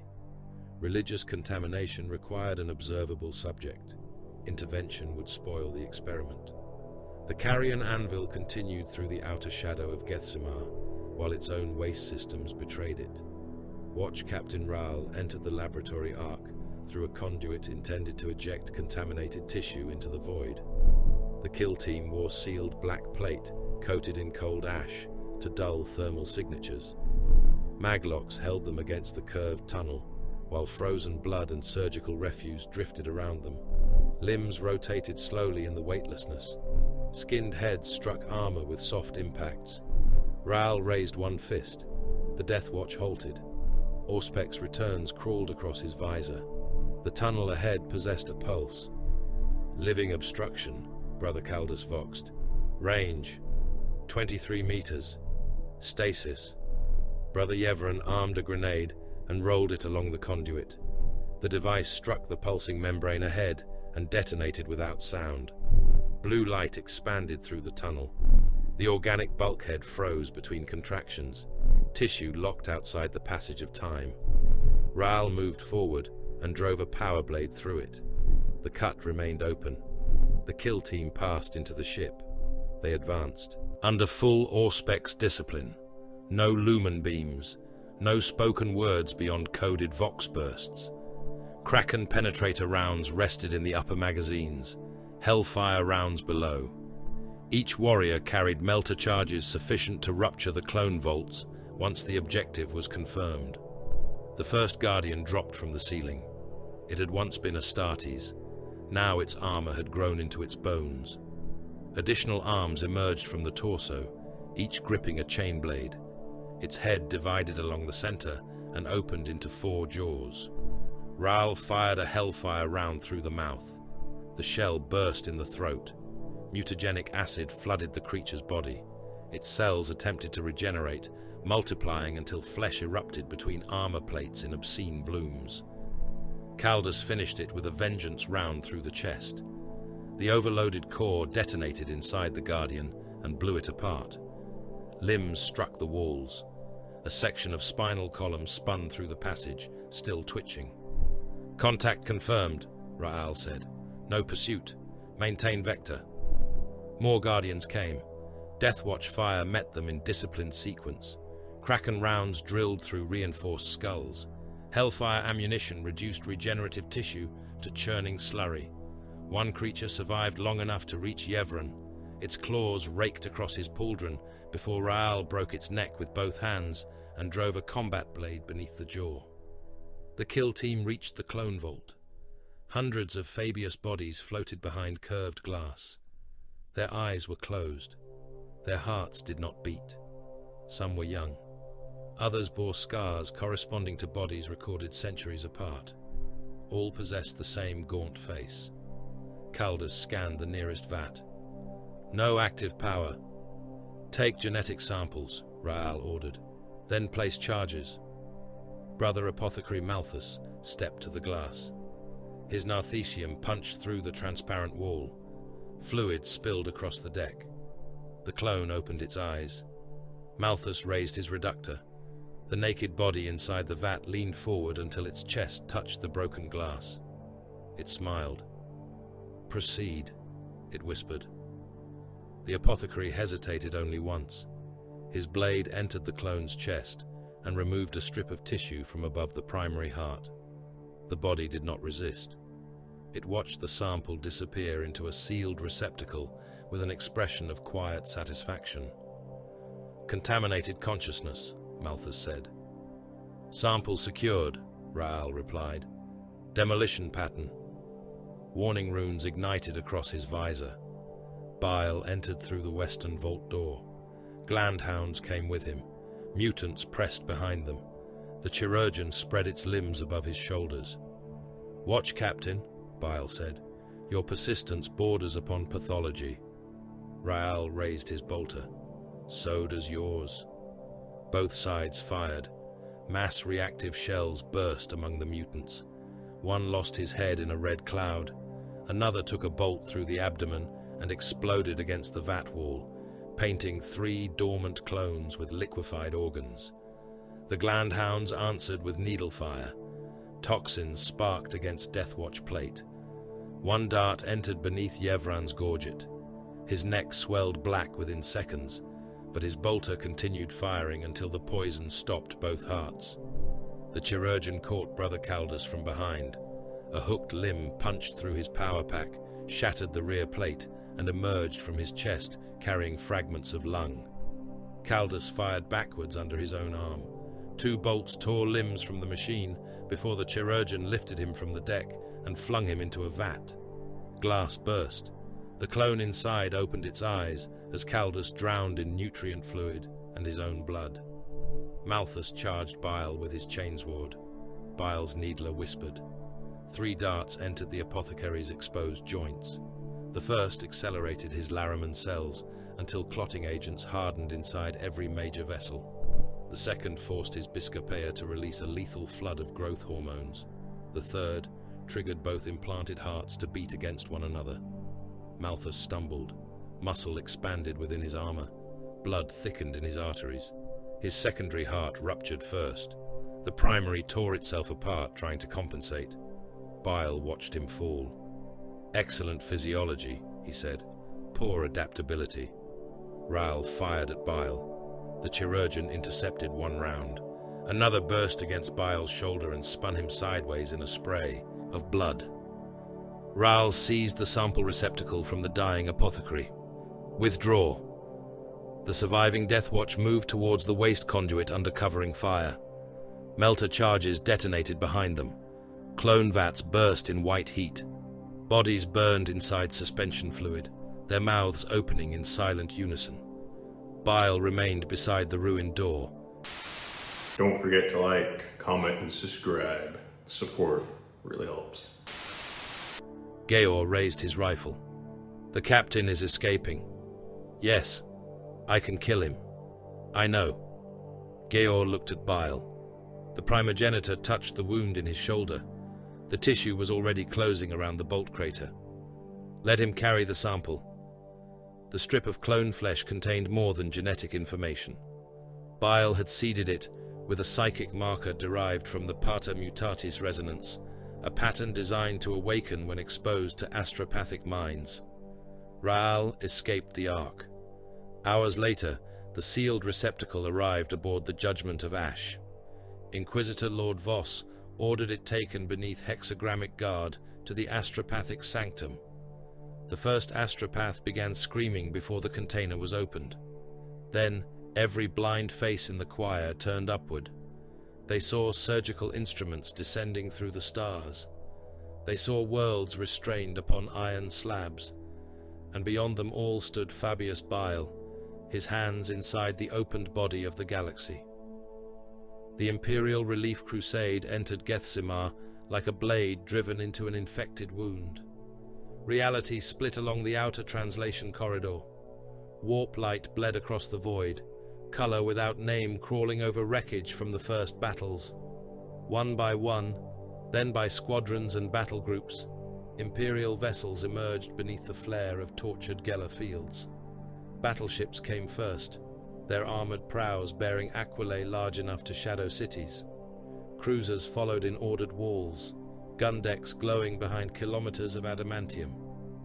Mechanicus arcs translated amid constellations of attendant forge vessels, their hulls crowded with antennae, weapon shrines and cathedral engines. Space Marine strike cruisers appeared without fanfare, black or crimson or ash grey according to chapter custom, each carrying warriors whose total number was insignificant beside the human hosts and whose value could decide worlds. Behind them came the troop convoys. They filled the dark. Transport hulks carried regiments by the thousand. Munitorum carriers brought shells, fuel, replacement weapons, penal battalions, corpse starch reserves, and prefabricated fortresses. Hospital ships traveled beside prison vessels. Tenders dragged atmospheric craft in magnetic cradles. Whole armies slept in cryogenic holds, while others stood packed into barrack decks so tightly that disease killed thousands before disembarkation. Billions entered a system already choking upon its dead. The wrecks of earlier battles drifted across approach lanes. Frozen crewmen turned among broken armor plates. Escape craft transmitted prayers to vessels too occupied to answer. Salvage servitors crawled over dead cruisers while the war resumed around them. Aboard the Judgment of Ash, Inquisitor Lord Helion Voss watched the relief crusade establish formation. The astropathic choir behind him had not stopped weeping since the contaminated sample reached the vessel. Their eyeless heads turned towards invisible instruments descending through the stars. Some had bitten through their tongues. Others whispered surgical prayers in voices that did not belong to them. Voss refused to have them killed. Living contamination could be studied. "Fleet strength confirmed," said a naval prefect. "The outer cordon will be sealed within the hour. No enemy vessel will translate without entering overlapping lance range. Ground forces? Initial landing strength exceeds 4 billion. A further 9 billion remain in transit or strategic reserve." Voss studied the hololith. Imperial icons closed around Bile's scattered fleet like white cells surrounding poison. "He is trapped." Watch Captain Raal stood at the edge of the strategium, his black armor still scored from the fighting aboard the Carrion Anvil. The Death Watch had replaced the damaged plate over his left side, but burn marks remained across the silver arm. "No," Raal said. The prefect looked at him. "The enemy possesses no viable retreat corridor." He knew reinforcements would come. Voss turned. "You believe this force serves his design?" "I believe Bile abandoned vessels containing millions merely to measure our guns. He permitted me to leave his ark with a sample he wanted delivered here. Nothing in this system has surprised him." The hololith magnified Vantor. Voss regarded the forge moon and the hidden blackstone beneath its crust. "Then we will surprise him with extinction." Upon the Carrion Anvil, Fabius Bile watched the crusade arrive through 12,000 pict feeds. He stood at the center of the strategium, beneath a dome of projected warfare. The Gethsemar system rotated around him in fractured light. Fleet groups crossed orbital planes. Troop landers descended in burning swarms. Casualty sigils multiplied too quickly for mortal clerks to follow. Cordus watched beside him. "They have committed more strength than projected. Less than desired. You intended this. I invited it." Cordus looked towards the projected troop convoys. The invasion was bait. The invasion was preparation. Bile moved one hand through the hololith. The Crusade's icons separated into layers of biological significance. Death alone has little value. The warp is full of death. What I require is concentration. Gene seed destroyed beneath conditions of psychic extremity. Billions of minds experiencing terror through the same symbols. Faith, mutation, and violence compressed into one closed system. The conditions for manifestation. The conditions for observation. The Pater Mutatis will enter material space, if enough minds insist that it must. Cordus touched the reliquary beneath his breastplate. The strips of his own preserved skin had begun arranging themselves inside it, each piece curling into the shape of a finger. And if it cannot be contained? Bile smiled. Then we will learn something expensive. The outer system ignited. Imperial macro batteries fired in disciplined sequence. Shells the size of hab blocks crossed the void, trailing streams of plasma and debris. The first broadside struck the renegade cruiser Loyalty's funeral across its port flank. Void shields flashed, collapsed and returned for less than a heartbeat before the second salvo arrived. Armor cracked along 6 kilometers of hull.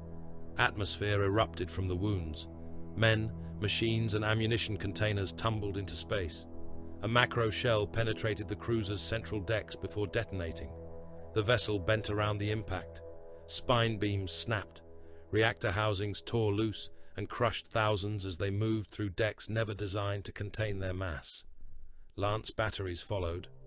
White fire drew a line from an Imperial battlecruiser to the corrupted troop hulk, mercy denied. The beam cut through armor, barracks, and bone-grown compartments. Millions died within the space of a breath. Those not vaporized were exposed to vacuum or drowned in rivers of molten metal. The hulk continued forward. Its void-bred crew sealed ruptures with their own bodies. Pale mutants crawled into openings and allowed muscles to expand until flesh became pressure-tight. Others entered burning plasma conduits, their heat-resistant organs charring slowly as they restored power. Boarding torpedoes crossed between fleets. Some were destroyed by defensive cannon and became coffins moving at impossible speed. Others punched through hulls and opened into storms of decompression. Naval armsmen fought traitor legionaries in corridors where the air itself tried to escape. Bolt rounds blew men apart and carried their pieces into the void. Mag-locked boots stamped through frozen blood while emergency shutters closed across severed bodies. Ships died with millions aboard. Their deaths appeared within command ledgers as lost tonnage. On Gethsemar Primus, the artillery had not ceased for 4 days. Gun crews bled from the ears. Barrels glowed in the rain. Loader servitors wore their fingers down to bone and continued feeding shells until their arms failed at the elbow. The Astra Militarum fired enough ordnance to alter local weather. Rolling barrages moved ahead of the infantry. Men advanced through mud made from ash, blood, and pulverized hab blocks. The bombardment churned corpses back to the surface. Boots sank into rib cages. Bayonets struck buried armor. Soldiers slipped in human fat and rose with fragments of strangers stuck to their uniforms. The mutants came through the shellfire. They climbed over, their own dead, until the bodies formed ramps against Imperial defense walls. Autoguns and las rifles cut the first ranks down. Heavy bolters pulped those behind them. The next waves pressed forward, crushing wounded creatures beneath their feet. A bone-armored giant reached the parapet with half its face missing. It seized a guardsman and bit through his helmet. Metal, skull, and brain vanished between its jaws. A battle cannon removed the giant from the waist upward. The legs remained standing until another mutant climbed between them. By dusk, the corpse piles rose above the defensive walls. Imperial soldiers fired downward into faces close enough to touch. Lasgun barrels overheated. Men used entrenching tools when ammunition ran out. Mutants dragged them into the dead and tore armor away with their teeth. The officers ordered no retreat. Every body denied to Bile had to be burned. Flame units followed the firing line. They incinerated loyalist and traitor corpses together. Wounded men screamed from beneath the heaps as Prometheum rolled over them. Some begged to be pulled free. Others begged to be shot. The flames answered both. Across Vantor's industrial plains, gods walked to war. The first warlord Titan emerged from ash behind a curtain of manufactorum smoke. Its void shields shimmered blue around a body taller than fortress towers. Banners hung from its weapon arms. Cathedrals crowded its shoulders, filled with chanting priests and armed Skitarii. A traitor warlord answered from beyond the iron horizon. Their volcano cannons fired. Artificial suns crossed the plain. Void shields burst one layer at a time, Each collapsed, striking the air with thunder. The loyal engine staggered as heat peeled armor from its carapace. Its return shot struck the traitor across the torso and erased a district of devotional plating. Burning crew fell from the wound like sparks. Reaver Titans dueled among manufactorum spires. Gatling blasters reduced towers to storms of metal. Chain fists sheared through support columns. One Reaver stepped into a processing trench hidden beneath rubble. Its foot sank. The engine leaned, tried to recover, and drove one arm through a forge temple as it fell. A Warhound pack rushed it before it could rise. Plasma blast guns fired into the exposed knee joint. Armor boiled away. The Reaver's lower legs separated. The Titan collapsed upon the Warhounds. One escaped. Two disappeared beneath the falling God Machine. Their reactors ruptured and turned the surrounding factories into an expanding sphere of white fire. Bile's organisms moved beneath the battles. Burrowers entered the soil ahead of Imperial armor columns. They sensed engine vibration and rose through the ground beneath tanks. Some wrapped around drive shafts. Others climbed through exhaust housings and entered crew compartments. A Lehman Russ commander heard scratching beneath his seat. Then a pale tendril pushed through the floor and entered his anus. The organism inflated inside him. His abdomen burst across the command compartment. Smaller larvae spilled from his body, crossed the controls, and entered the mouths of the driver and gunner. The tank continued forward until it struck another vehicle, both crews screaming over the company Vox. Airborne spores descended upon infantry formations. The first symptoms resembled fatigue. Then men found it difficult to breathe. Calcium hardened inside their lungs, branching through alveoli until every breath drew air across growing stone. Soldiers cut their own throats trying to breathe through the wounds. Those who survived long enough developed rigid masks beneath their skin. Their faces cracked when they screamed. White dust poured from their mouths. Against cavalry regiments and cyber beast cohorts, Bile deployed gland warriors. The creatures advanced beneath armored hides, emitting command pheromones copied from stable masters and pack alphas. Rough riders lost control of their mounts. Horses turned beneath them, biting and kicking at familiar handlers. Cyber mastiffs attacked Adeptus Arbites controllers. Mechanicus war beasts interpreted enemy scents as sacred noospheric directives and charged their own lines. The Imperium adapted because the alternative was death. Voss ordered sealed armor protocols across all viable formations. Filters were changed at random intervals. Water and rations were incinerated if left unguarded for more than a minute. Command. Ciphers changed between every transmission. Bodies were burned where they fell. No corpse was to remain intact. No wounded mutant was to be transported. No battlefield salvage was to enter an Imperial vessel without dissection beneath null shielding. Regiments that failed to obey were shelled by their own artillery.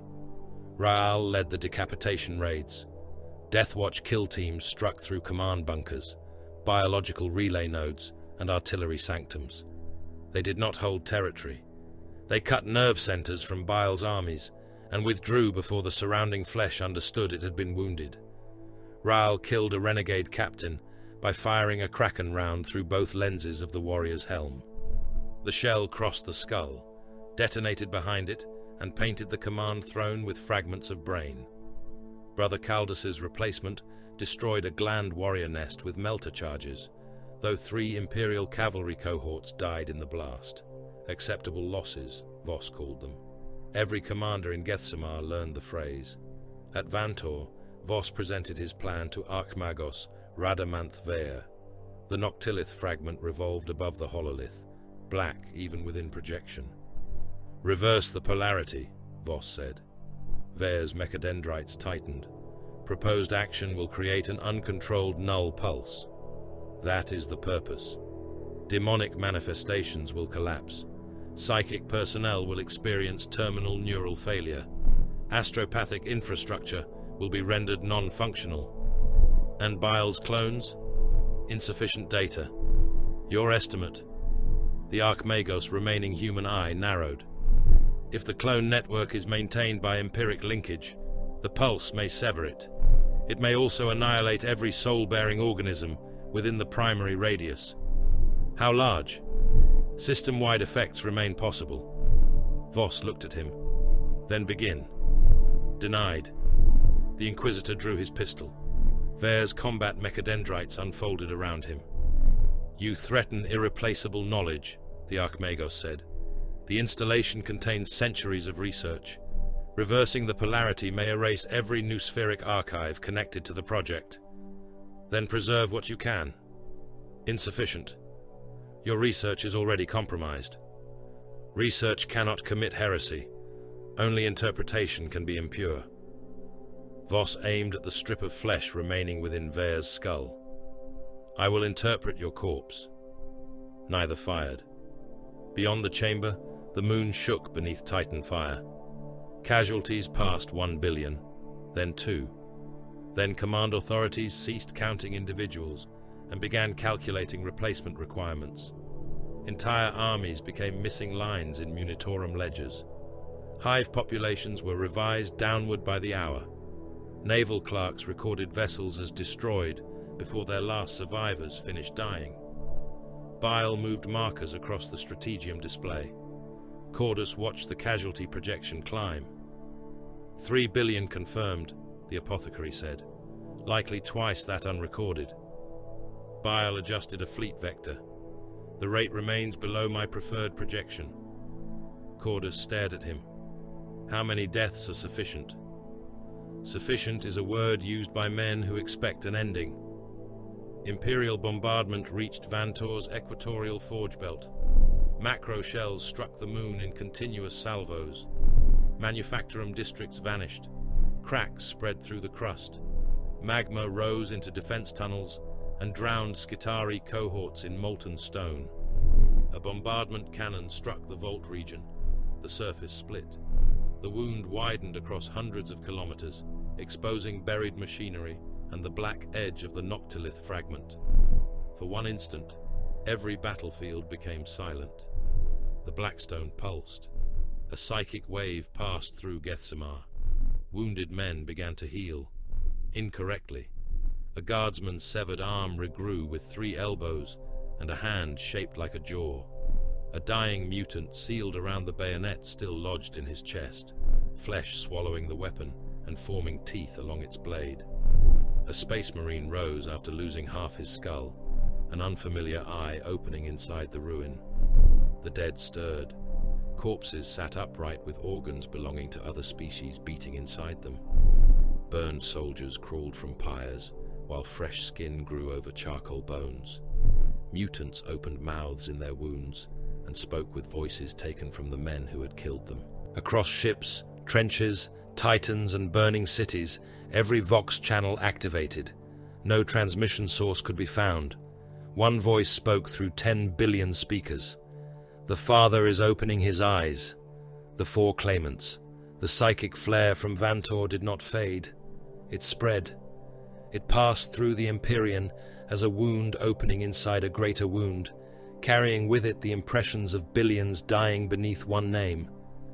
Astropaths across Gethsemar tore at their restraints. Navigators collapsed behind their third eyes. Demons hunting the fringes of the system turned towards Vantor as carrion beasts turned towards blood. 4 hungers answered. The servants of Khorne came first. Their fleet erupted from the warp without formation, heedless of translation coordinates or collision risk. Brass-hulled cruisers rammed aside burning wrecks. Assault craft launched before their carriers had completed emergence. One vessel translated through the stern of a crippled Imperial transport, both ships vanishing inside a sphere of plasma, frozen bodies and molten armor. The largest World Eater's warship bore a name branded across its prow in letters formed from fused skulls. Proof through murder. Its champion transmitted on every open frequency. His voice came through Vox speakers as a chain axe grinding across bone. Mutation is cowardice. Evolution is the excuse of flesh too weak to triumph as it stands. Blood alone proves worth. Bile listened from the Carrion Anvil's strategium, while casualty icons multiplied across Vantor. An admirably concise philosophy, Cordus said. It has the intellectual depth of an infected tooth. The World Eater continued. Come, Fleshsmith, bring every beast you have bred. I will reduce your future to meat beneath my boots. Bile muted the transmission. Direct his landing coordinates towards the western regulator. Georg studied the projected surface of Vantor. That route crosses 3 Imperial artillery zones. Yes, the World Eaters will be annihilated, not before they reach the pylon. Bile moved the target marker into position. Tell their champion the regulator is a gate through which the strongest may seize dominion over the thing beneath the moon. You expect him to believe that?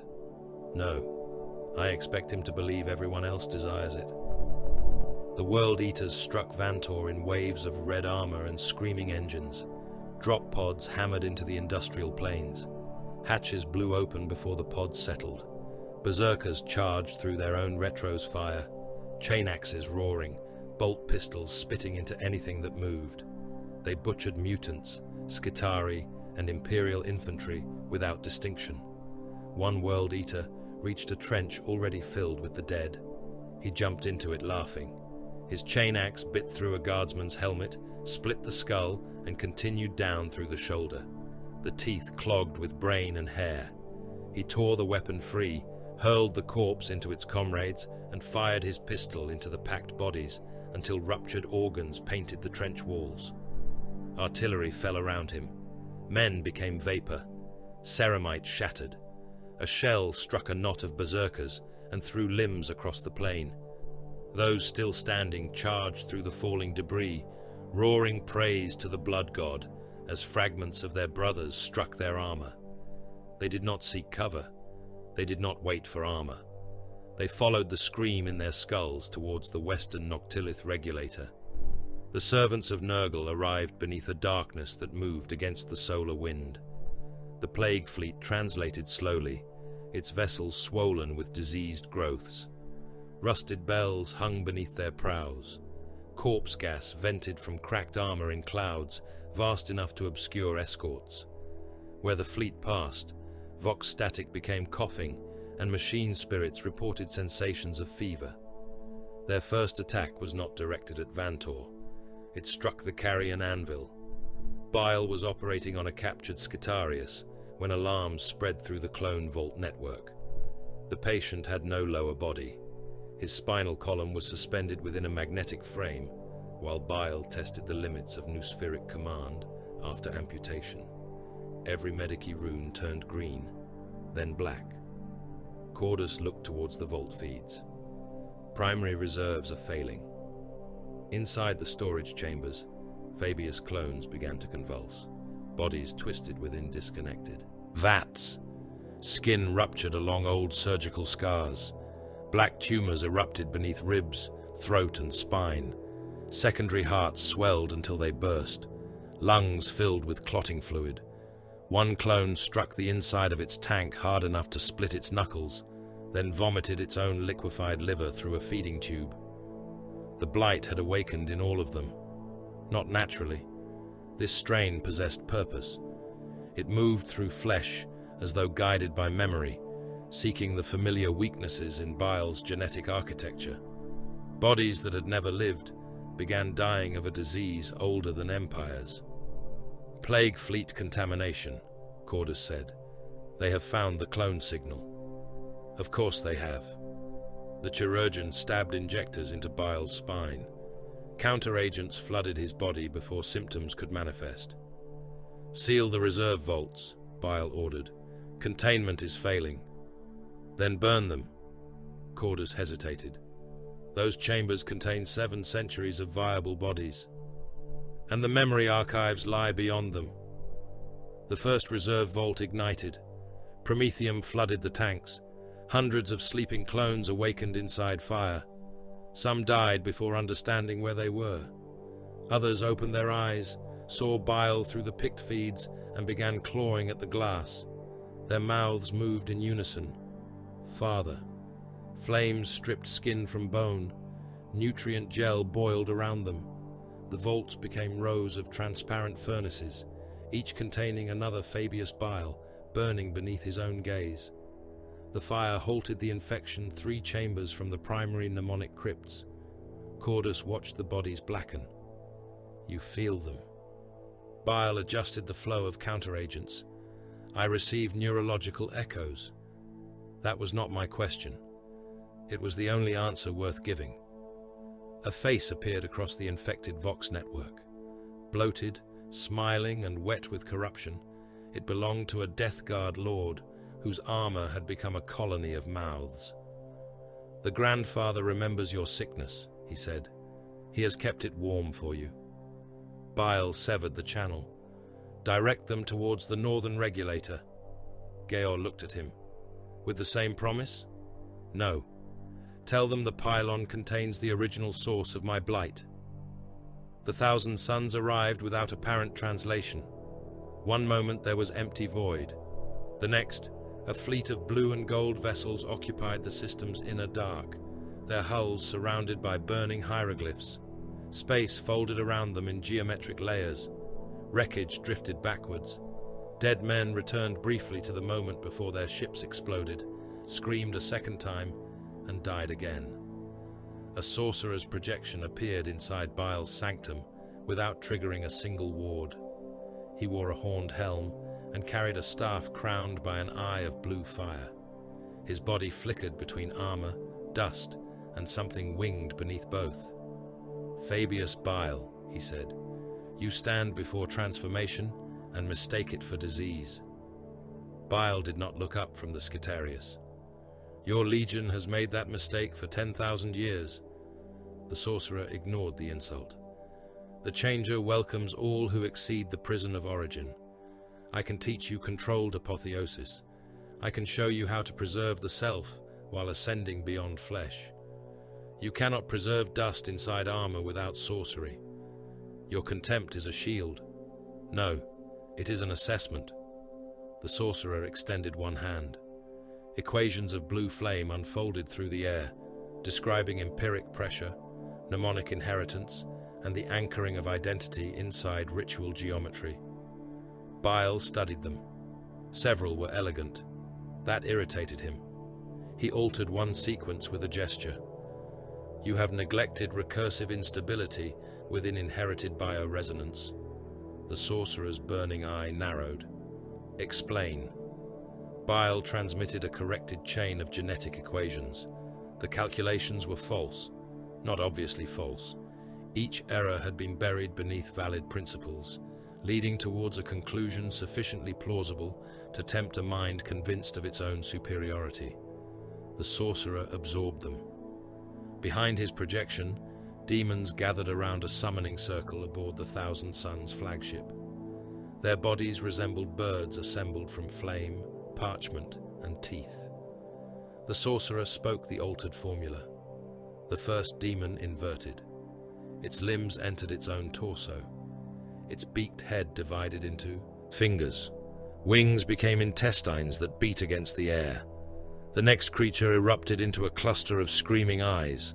A third changed into a mouth so vast it swallowed the ritual circle, the sorcerers surrounding it, and half the chamber floor. The projection fractured.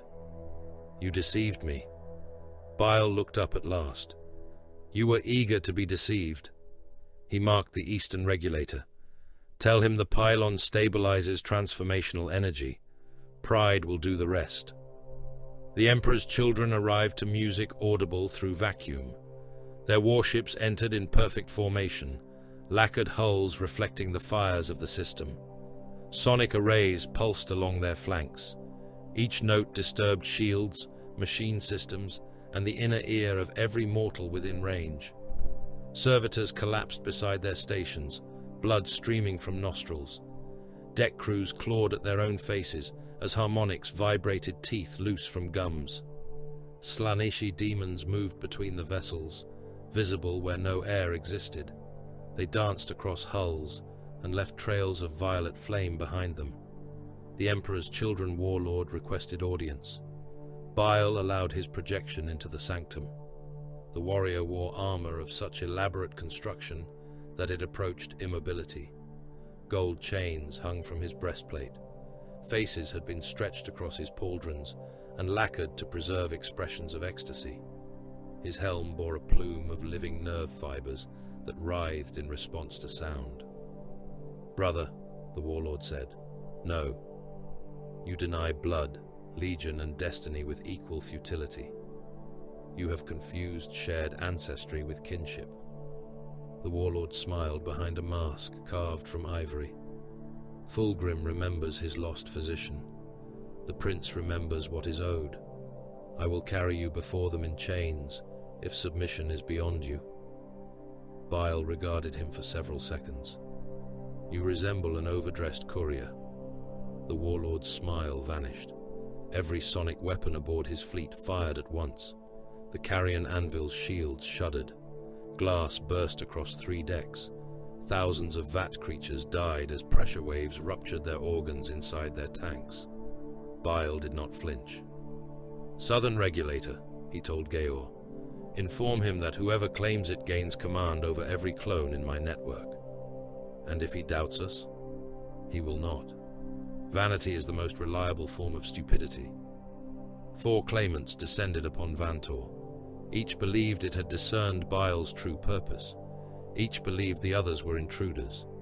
Each moved towards one of the Noctilith regulators buried around the exposed Blackstone fragment. The World Eaters came from the west, beneath an artillery storm.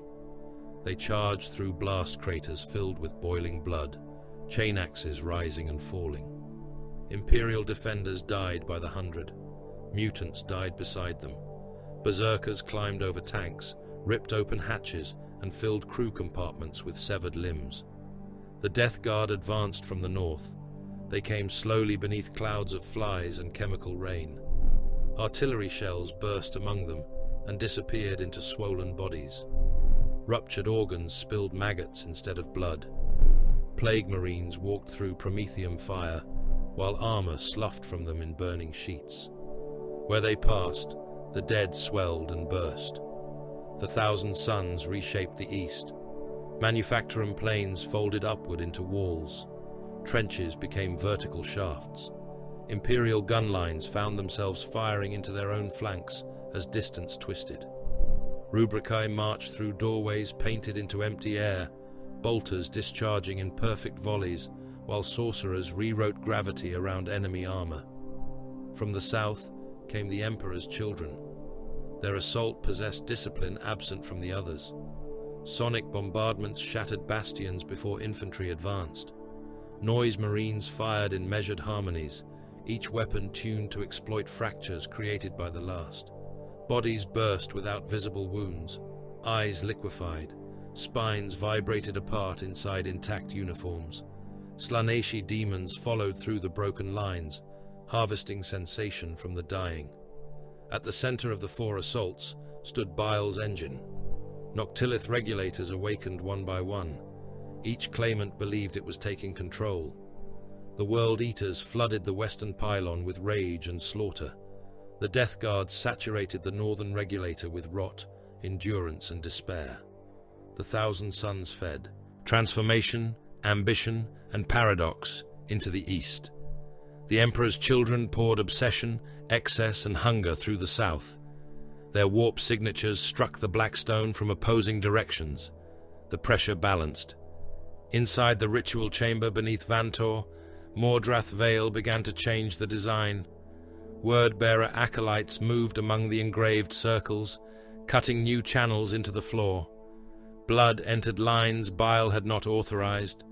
Chains of scripture were wrapped around clone relay conduits. The apostle replaced isolation sigils with symbols of inheritance, continuity, and incarnation. Cordus stood beside him. He had removed the skin from both forearms. The flesh beneath glistened red beneath surgical light. Strips of his skin hung from the ritual frame, each marked with the 8-fingered hand. "You understand what he intended," Mordrath said. "A cage. A denial. He would draw the entity into matter and open it. He fears what follows. Cordus's exposed hands trembled. He does not fear. All mortals fear dissolution. He is not mortal. Mordrath smiled. Then help me prove it. Cordus attached the final clone line conduit. The ritual changed. Instead of drawing the Pater Mutatis towards a central vessel, the engine reached through every body carrying Fabius Bile's genetic pattern. Living clones, dead clones, failed clones preserved as tissue, memory archives, neural remnants, blood samples stored across hidden laboratories. A single network formed. Bile felt it from the upper sanctum. He stopped in the middle of a sentence. The chirurgeon's limbs spread around him. Georg saw the change in his face. What is happening? Treachery. Bile entered the ritual chamber with the rod of torment in one hand. Word-bearers blocked his path. The chirurgeon killed the first before he raised his bolter. A hooked limb entered beneath the warrior's chin and emerged through the crown of his helm. Another arm caught a second word-bearer across the throat and tore his head away with half the spinal column attached. Bile walked through the spraying blood. Mordrath waited at the center of the circle. Cordus stood behind him, skinless arms dripping onto the ritual lines. You altered the engine, Bile said. I completed it, Mordrath replied. You have attached the phenomenon to my clone architecture, to your immortal body. There is no immortality here, only replication. Your distinction has ceased to matter. Bile raised the rod. Mordrath opened his arms. He did not draw his Crozius. He did not defend himself. The rod of torment struck his chest. Every nerve in the dark apostle ignited. His body arched. Bones cracked beneath ceramite. Blood burst from his eyes and mouth. His hearts lost rhythm, recovered and failed again as the device drove agony through every implanted organ. Mordrath laughed. The sound came broken through clenched teeth. Bile increased the charge. The apostle collapsed to his knees, still laughing. Every cruelty, he gasped, makes you more like the god they worship. Bile drove the rod against his throat. Mordrath's jaw locked hard enough to splinter teeth. You dissect the faithful. You sacrifice your sons. You burn your own bodies. You turn worlds into laboratories. His laughter became a wet choke. You are preaching with every cut. The clone network awakened. Across the carrion anvil, every living Fabius body opened its eyes. Across hidden worlds, reserve bodies rose inside sealed chambers. Across laboratories lost for centuries, dead tissue moved within forgotten jars. Their mouths opened together. The voice that emerged was deeper than sound. It passed through bone, memory, and blood. It shook the Noctilith regulators. It silenced demons across Vantor for a single impossible heartbeat. Fabius Bile heard himself speaking from every clone he had ever made. You are not the god. The ritual chamber darkened. Something vast pressed against reality from the other side. You are the first cell from which the god is growing. The crown of becoming awakened beneath Vantor, while the forge moon tore itself apart above it. Its foundations had been laid before the invasion, before the first mutant uprising, before billions of Imperial soldiers entered Gethsemar, believing they had come to extinguish a rebellion. Beneath, manufactorums, titan crypts, and consecrated reactor vaults, Fabius Bile's agents had carved chambers into the moon's blackened mantle. They had cut through Mechanicus catacombs, whose machine spirits still remembered the footsteps of dead Archmagi. They had poisoned maintenance clans, replaced servitor overseers, and redirected excavation rites by fractions too small for Vantor's priesthood to notice. Now the hidden chambers stood revealed. Noctilith pillars surrounded the central abyss, each column darker than the void and cold enough to mist the air. Their surfaces consumed the red glow of emergency lumens. Alternating currents moved through them, one pylon drawing upon the immaterium while the next rejected it with annihilating force. The opposing polarities made reality tremble. Between the pillars hung clone relays constructed from stolen wraithbone. The psycho-reactive material had been cut into branching lattices that resembled nerves stripped from a giant's spine. It flexed without mechanical assistance. It whispered beneath the threshold of hearing, mourning the dead Eldari from whom it had been harvested. Cables grown from vat muscle linked each lattice to thousands of preservation chambers buried throughout the complex. Within those chambers floated bodies bearing the face of Fabius Bile. Some were complete. Some had never grown beyond torsos and skulls. Others consisted of nervous systems stretched through nutrient gel like pale roots. Every viable fragment carried mnemonic residue, genetic memory, and the potential to become another instance of the primogenitor. Gene vats crowded the lower terraces. Their glass walls contained organs cultivated from Alpha Primus's stolen progenoids. Hearts with 3 ventricles contracted around bundles of unfamiliar nerves. Osmodular glands built cages of black bone inside suspension fluid. Tissue descended from rival gene lines grew together without immediate rejection, forced into temporary harmony by methods Karl had concealed even from the Imperium he served. At the center waited Apex Null. The warrior stood restrained within an upright surgical frame. His naked body had continued adapting since the first implantation. He was broader now, his chest armored beneath the skin by overlapping plates of living cartilage. Veins moved across his limbs when no blood passed through them. Additional organs shifted beneath his ribcage, rearranging themselves in anticipation of a procedure not yet begun. The crown rose around him. It was not a crown intended for a head. It was a machine vast enough to encircle a god. Bile entered the chamber, while Mordrath's altered ritual continued beneath the chants of the word-bearers. The rod of torment remained in his hand. Blood from the Dark Apostle's mouth stained its head, yet Mordrath still knelt at the center of the ritual geometry, laughing through shattered teeth. "You have corrupted my design," Bile said. Mordrath lifted his head. "I have delivered it from timidity. You replaced isolation architecture with devotional linkage. I replaced your cage with a throne." The Dark Apostle's body continued to convulse from the rod's discharge. Nerves fired without order. His left hand clawed at the floor hard enough to split ceramite fingertips, yet his voice retained the measured cadence of a preacher addressing a conquered world. "You built the instrument of your own elevation, Fabius. You merely lacked the honesty to name it." Bile looked beyond him towards the crown. The process he had intended was elegant. Alpha Primus's genetic material would provide a stable transhuman vessel capable of containing contradictory inheritances. The clone network would attract the Pater Mutatis by presenting it with thousands of bodies carrying the identity around which it had formed.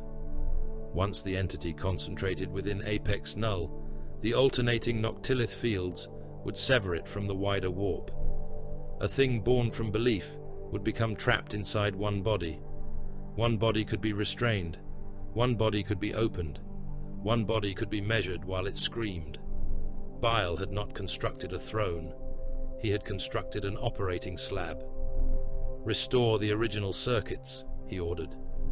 Mordrath smiled through blood. "You no longer command the ritual." The forge moon convulsed. Dust fell from the chamber roof. A distant explosion rolled through the rock, followed by the grinding. Collapse of machinery kilometers above. Imperial forces had entered the underworld. Inquisitor Lord Helion Voss descended through Vantor's ruptured strata behind a wall of Skitari. The path before him had once been a freight artery wide enough to accommodate Ordinatus engines. Now sections of ceiling had collapsed into mountains of twisted metal. Toxic coolant filled the lower half of the passage. Machinery hung from exposed supports, shedding sparks into the luminous green fluid. Skitari Vanguard advanced through it without hesitation. Radium carbines fired in precise volleys. Mutants fell across the flooded corridor, bodies opening beneath irradiated impacts. Flesh sloughed from bone before the victims struck the surface. Those behind them climbed over dissolving corpses and continued forward. Combat servitors dragged heavy weapons through the poison. Cataphron tracks churned severed limbs beneath them. Breacher claws tore barricades apart. One servitor lost its organic head to a bolt round and continued firing its heavy arc rifle under remote command, lightning leaping between mutant bodies until eyes boiled and teeth exploded from jaws. Voss moved behind them in sealed armor, his rosette fixed over the heart. Watch Captain Raal walked at his right hand. The Death Watch officer's repaired plate carried fresh scars. His bolter tracked every opening, every maintenance hatch, and every body lying too still amid the toxic flood. "The signal strengthens below us," Raal said. Voss heard it through the soles of his boots. Not a sound, a pulse. Each beat entered the bones and encouraged the heart to answer. "Distance?" the Inquisitor asked. Archmagos Vere's projection flickered above a servo skull drifting beside them. 3.4 kilometers to the primary vault. Voss turned his helm towards the image. "You said the installation possessed no primary vault. Previous disclosure parameters have been superseded. You lied. I preserved data integrity." A mutant burst from the coolant behind the servo skull. Raal fired once. The bolt entered beneath its eye and detonated inside the skull. The head became a cone of bone and brain matter that washed across the Inquisitor's armor. Voss did not look away from Vere's projection. "Reverse the Noctilith polarity. Manual access is required. Then survive long enough to provide it." The Skitarii reached the first inner gate. Mutants had fused themselves into the machinery, their spines linked to lock systems, and their nerves threaded through control housings. They screamed when tech priests attempted noospheric override.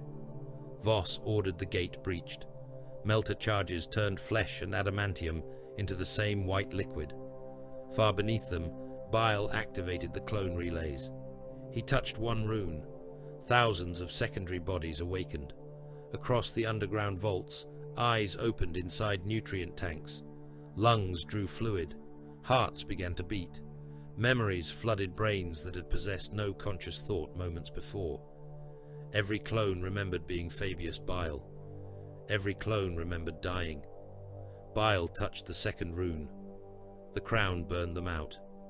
Their spinal columns ignited first. Neural currents surged through the clone bodies at levels no living tissue could endure.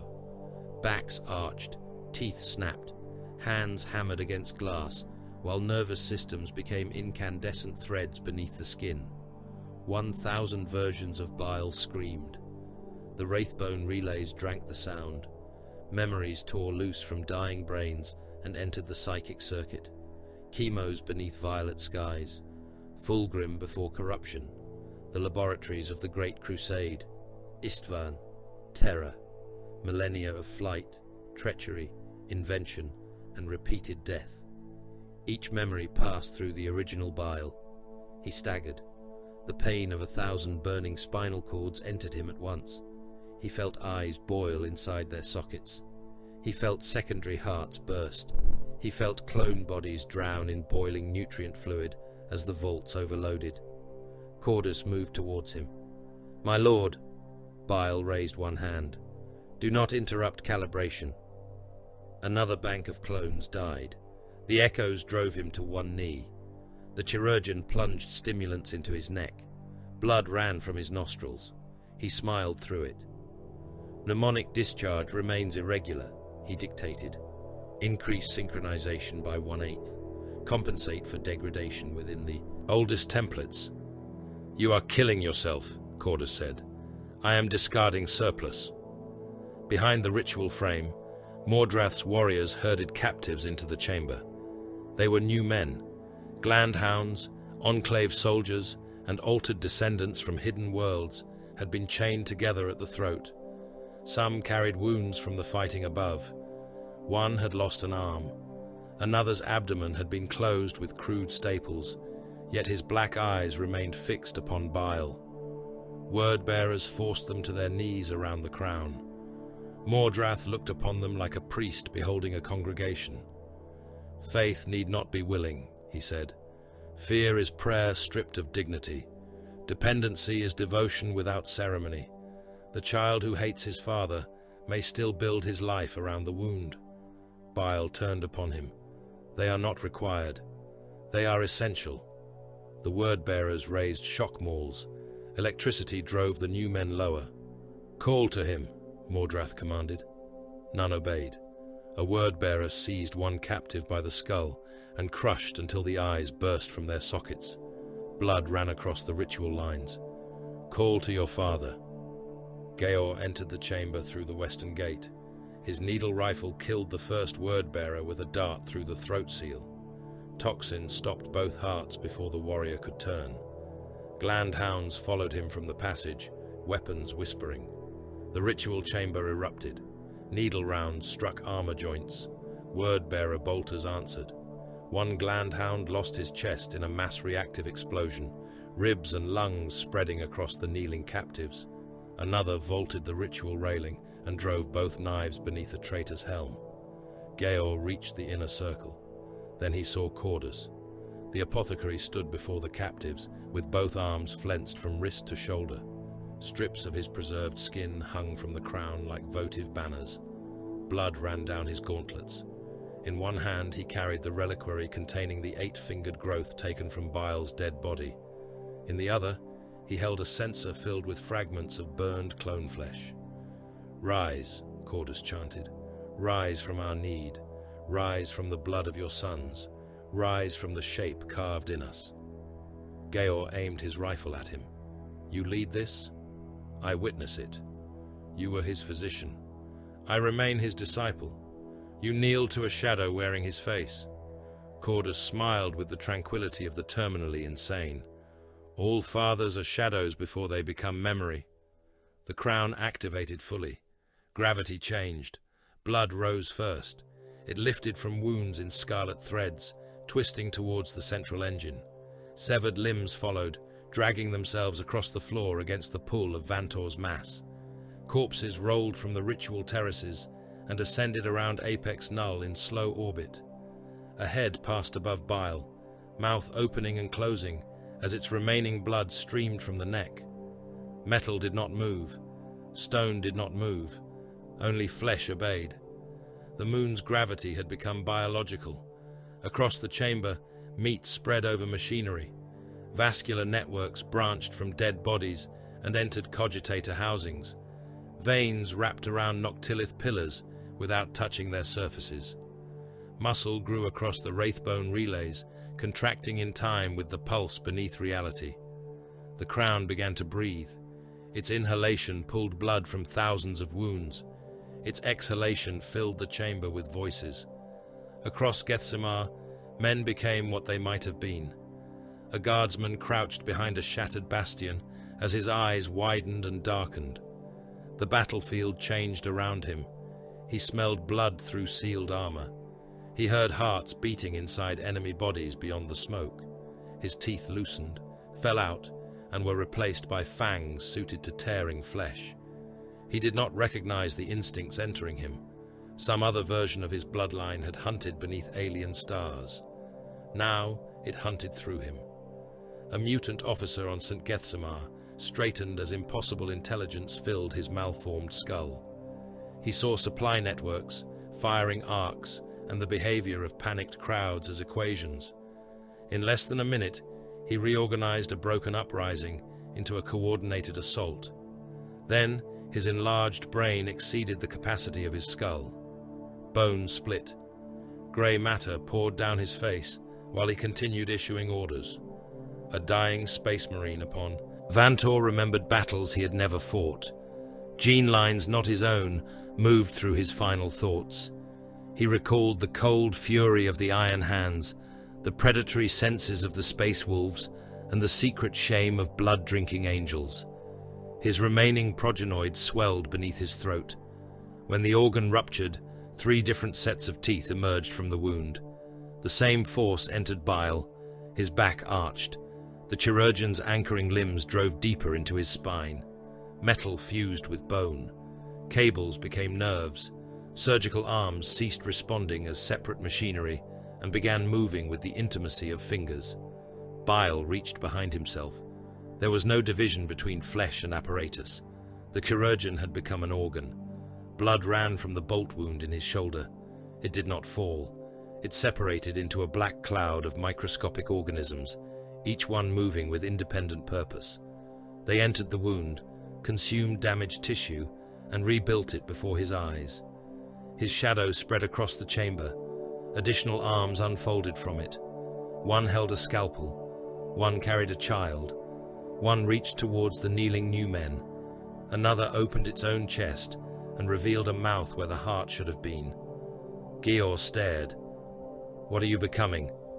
Bile examined his healed shoulder. "What they expect." A word-bearer fired at him. The bolt struck Bile in the abdomen and detonated. His body opened in a red burst. Spine and organs became visible through the crater. He looked down with irritation. The distant worshippers reacted before he did. Across hidden enclaves, millions believed the father could not die. The wound closed. New ribs grew in seconds. Muscle flowed over them, skin sealed without scar. The rejected fragments of his body struck the floor and crawled back towards him on thread-like limbs. Bile crushed them beneath one boot. This is becoming intolerably theatrical. The crown's pressure increased. Noctilith pillars screamed without sound. The Wraithbone relays bent towards Apex Null. The captive warrior's restraints tightened as his body enlarged within them. Bile approached the frame. At last. Apex Null opened his eyes. "You made me for this. I made you because possibility required a container. You named me Success. I named you Null." The warrior's altered hearts beat visibly beneath his chest. "What will enter me? An error mistaken for divinity. And what remains of me?" Bile selected a cutting implement from the chirurgeon. The limb placed it in his hand before he consciously commanded it. Nothing of importance. He opened Apex Null from throat to groin. The warrior roared as the blade divided skin, muscle, and abdominal wall. Blood rose from the incision and joined the orbiting streams. The chirurgeon locked retractors into the wound and spread the torso apart. Organs shifted to avoid the instruments. Bile cut their anchoring vessels and forced them back into position. "Connect him to the crown." Cables descended. Wraithbone needles entered Apex Null's exposed spine. Gene-vat conduits pierced his hearts, liver, and black carapace.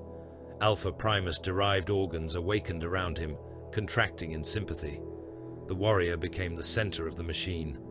Bile activated the final sequence. Alternating Blackstone fields closed. The Pater Mutatis descended. For one instant, the chamber contained something too vast for matter. The walls bent outward. Word-bearers fell prostrate. New men screamed as memories of unborn descendants entered them. Bile saw a figure assembled from every species he had altered, every body he had replaced, and every atrocity committed in the name of improvement. It reached towards Apex Null. Then it passed around him. The vessel remained empty. Bile checked the crown's readings. "Concentrate the field." Cordus laughed softly. "You still do not understand." Bile increased the Noctilith pressure. The entity did not contract. It expanded through the clone network, through the new men, through hidden laboratories and forgotten specimens. It moved along rumors, prayers, and inherited terror. It existed within men who had never carried Bile's blood, but knew his name and believed what that name meant. Apex Null was one body. The Pater Mutatis had millions. Bile looked through the crown and saw his descendants across the galaxy awaken at once. Mutants raised 8-fingered hands. Clones opened their eyes. Children born from altered blood whispered to a father they had never seen. The entity did not enter the vessel. It claimed the lineage. Every organism touched by Fabius Bile became a cell in a single impossible anatomy. The crown spoke through all of them. "We have no need of one body." Apex Null's exposed organs turned towards Bile like attentive faces. "We have yours." The father of monsters. Fabius Bile heard the prayers of worlds he had never seen. They came without astropathic relay, vox transmission, or ritual invocation. They entered him through blood. A mining colony beneath a dying red sun begged the Pater Mutatis to alter the lungs of its poisoned sons.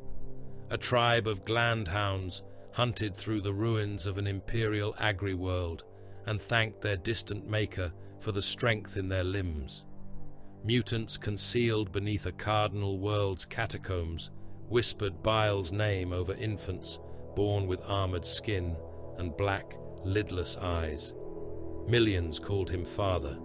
Thousands called him deliverer. Others cursed him with equal devotion. Every voice joined the presence filling his skull. The crown of becoming throbbed around him. Blood orbited its noctilith pillars in spiraling streams. Severed limbs moved through the air like carrion caught in a tide. Flesh spread across the wraithbone relays, beating in time with hearts scattered across the galaxy. Bile stood at the center of it. The chirurgeon had fused into his spine. Its limbs no longer obeyed spoken commands or impulses transmitted through implanted controls. They moved with his thoughts, each blade an injector, as immediate to him as his fingers. Black blood flowed beneath their metal casings. Fine nerves grew through ancient steel. His perception widened. He looked at Mordrath Vale and saw more than armor, bone, and posture. He saw the Dark Apostle's genetic weaknesses as wounds already opened. He saw imperfect mineralization within the ribs, scarred conduction tissue around the secondary heart, and a minute instability in the progenoid buried beneath the throat. He saw the inherited flaws of the 17th Legion, the damage inflicted by centuries of exposure to the warp, and the half-controlled cellular alterations produced by devotion. Every body around him became transparent. Cordus stood beside the crown with his arms flensed and bleeding. Bile saw the apothecary's clotting response, his failing adrenal glands, and the chemical imbalance caused by prolonged ecstatic stress. Geor's altered body burned with inherited strength, but a recessive defect waited inside his marrow, silent and potentially fatal to later generations. Even Apex Null, still spread open within the central frame, revealed his secrets. The warrior's organs shifted like frightened animals. Alpha Primus-derived tissue built new vascular pathways faster than Bile could catalogue them. His nervous system had begun generating redundant structures, preparing to survive decapitation, spinal severance, or psychic assault. Bile smiled. The voices interpreted his expression as blessing. Power answered. A wounded mutant crawled across the ritual floor nearby. Both legs ended above the knee. Bolt fragments had opened his abdomen and scattered loops of bowel across the blood-slick stone. He dragged himself with one arm, while the other clutched his spilling organs against his body. "Father," he gasped. Bile turned towards him.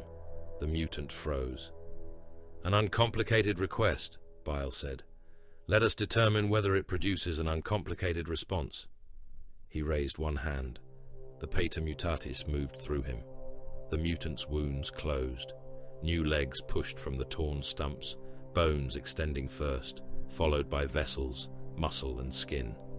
The ruptured abdomen drew itself shut. Intestines pulled back into the cavity. Shattered vertebrae aligned with wet clicks.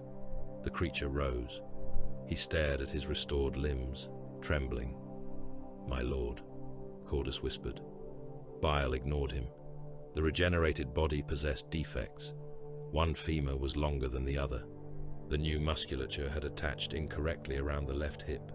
Excess blood vessels twisted through the calf. Imprecise. He curled his fingers. "Reverse." The mutant screamed. Regeneration turned upon itself. New flesh consumed old. Muscles contracted around bones with enough force to splinter them. The femurs bent outward, broke through the thighs, and continued crawling beneath the skin. Ribs unhooked from the sternum. Their pointed ends emerged from the chest one after another, moving like pale fingers searching for purchase. The mutant fell. His spine extruded through his back in a chain of blood-covered vertebrae. The bones crawled over his shoulders, punctured his throat, and spread around his skull like the legs of an insect. Bile watched until the screaming stopped. "Record," he said. "Restoration is governed less by biological probability than by the expectation attached to the act. Reversal remains possible through conscious contradiction. Precision deteriorates when the subject contributes terror to the process." Cordus stared at the twitching remains. "You granted life and withdrew it. I conducted a trial. He prayed to you." "Yes," irritatingly. The eastern gate exploded inward. Adamantium fragments crossed the ritual chamber in a storm. Word-bearers and glandhounds turned towards the breach. Bolter fire followed. Mass reactive shells burst among the defenders. A mutant's torso opened from groin to sternum. His organs struck the wall behind him before the rest of the body fell. A word-bearer took a specialist round through the helmet. The shell pierced the ancient ceramite, detonated inside the skull, and blew both eyepieces outward in cones of liquefied brain. Watch Captain Acastian Ral entered through the smoke. His black armor had been scorched almost colorless across one side. The silver of his Deathwatch arm bore gouges from close fighting. A power blade burned in one hand. His bolter fired from the other, with disciplined precision. Deathwatch veterans advanced behind him. They did not shout. They killed. Kraken penetrator rounds punched through the ritual guards. Hellfire shells burst inside regenerating mutants and reduced their cells to foaming slurry. One veteran fired a frag cannon into a cluster of word-bearers. The discharge struck like an avalanche of knives. Ceramite fractured. Limbs spun through the air. One traitor remained standing with his chest hollowed from throat to pelvis, both hearts and most of his spine gone. Raal saw Bile. Primogenitor. Bile's expanded perception passed through the watch captain. The Astartes carried damage from the earlier boarding assault. Microfractures webbed the left clavicle. Scar tissue surrounded the omophagia. One kidney had been replaced by a Mechanicus-grown substitute. His primary heart bore an old blade wound healed beneath layers of reinforced tissue, yet his will remained intact. Bile found that interesting. "Watch, Captain," he said. "You have returned with fewer companions." They were sufficient. Raal fired. The first specialist bolt struck the chirurgeon. It detonated against an articulated limb and shattered the blade assembly. The second round burst inside a nutrient reservoir fused beside Bile's spine. Black fluid sprayed across the crown. Pain entered him as information. The distant worshippers expected their father to endure. The damaged machinery began repairing itself. Metal softened, flowed and reformed around exposed nerves. A new blade pushed from the severed limb, wet with Bile's blood. Raal crossed the chamber before it finished growing. His power sword struck. Two limbs came away from the chirurgeon in a spray of sparks, oil, and arterial blood.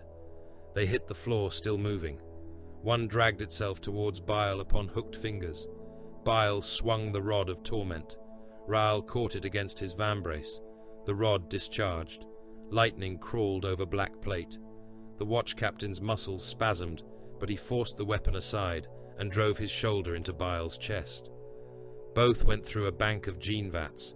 Glass burst around them. Alpha Primus-derived organs spilled across the floor in ropes of pale tissue. Nutrient fluid mixed with blood beneath Raal's boots. The watch captain discarded his bolter and drew another weapon from the magnetic locks at his hip. Its blade flickered between matter and absence.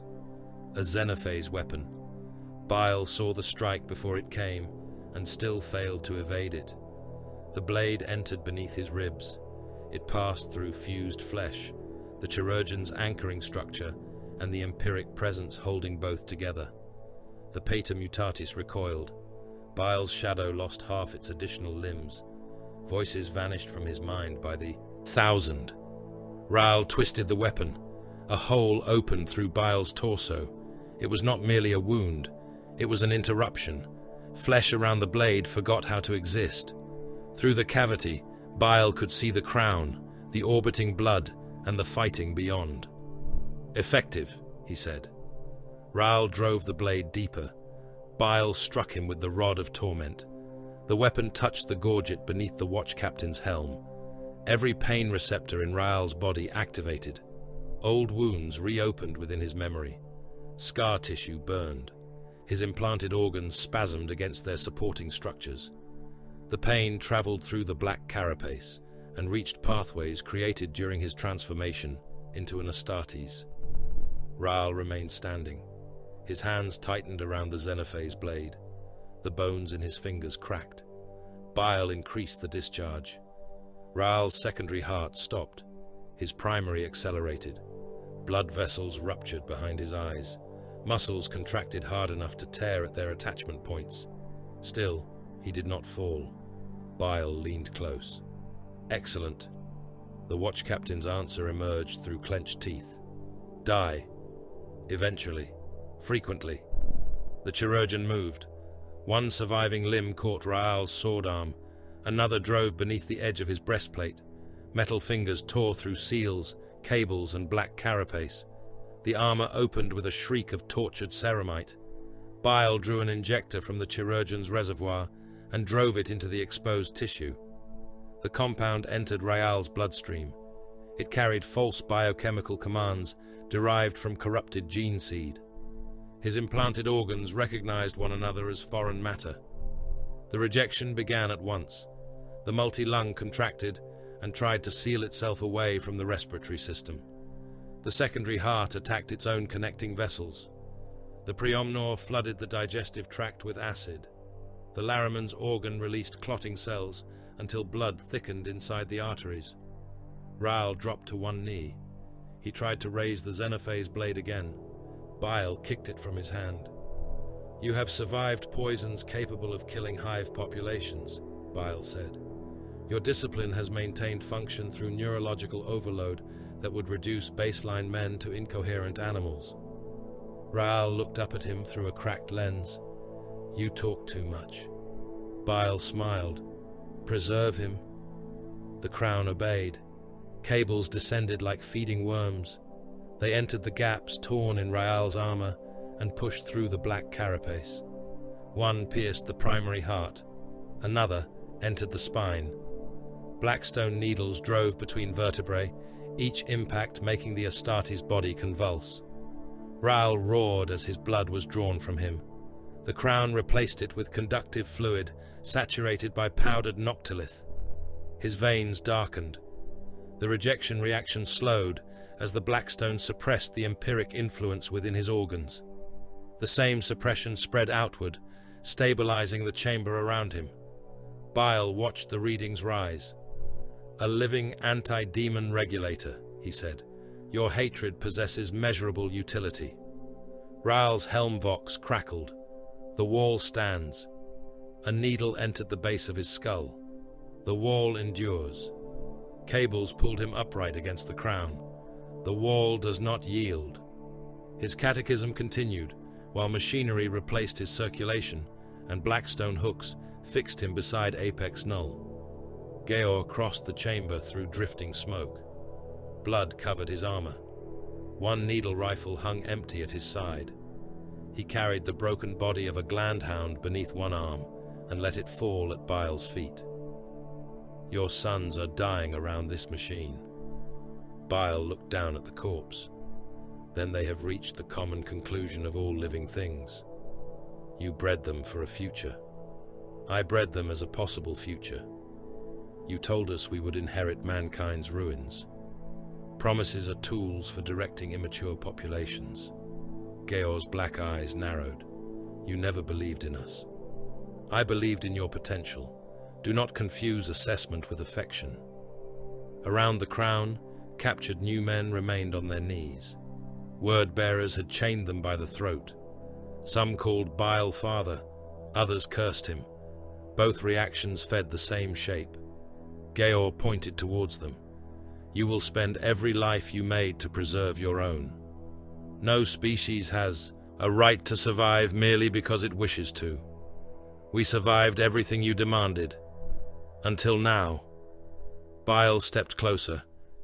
If the new men cannot endure the cost of their own creation, Then you are another failed prototype. I will record the failure and begin again. Georg drew his knife. Bile saw the movement before muscle contracted. The chirurgeon struck. A bladed limb drove towards Georg's throat. It stopped. Not against armor. Against an 8-fingered hand made from shadow and blood. The spectral fingers closed around the chirurgeon's blade. Metal screamed. The limb was forced aside.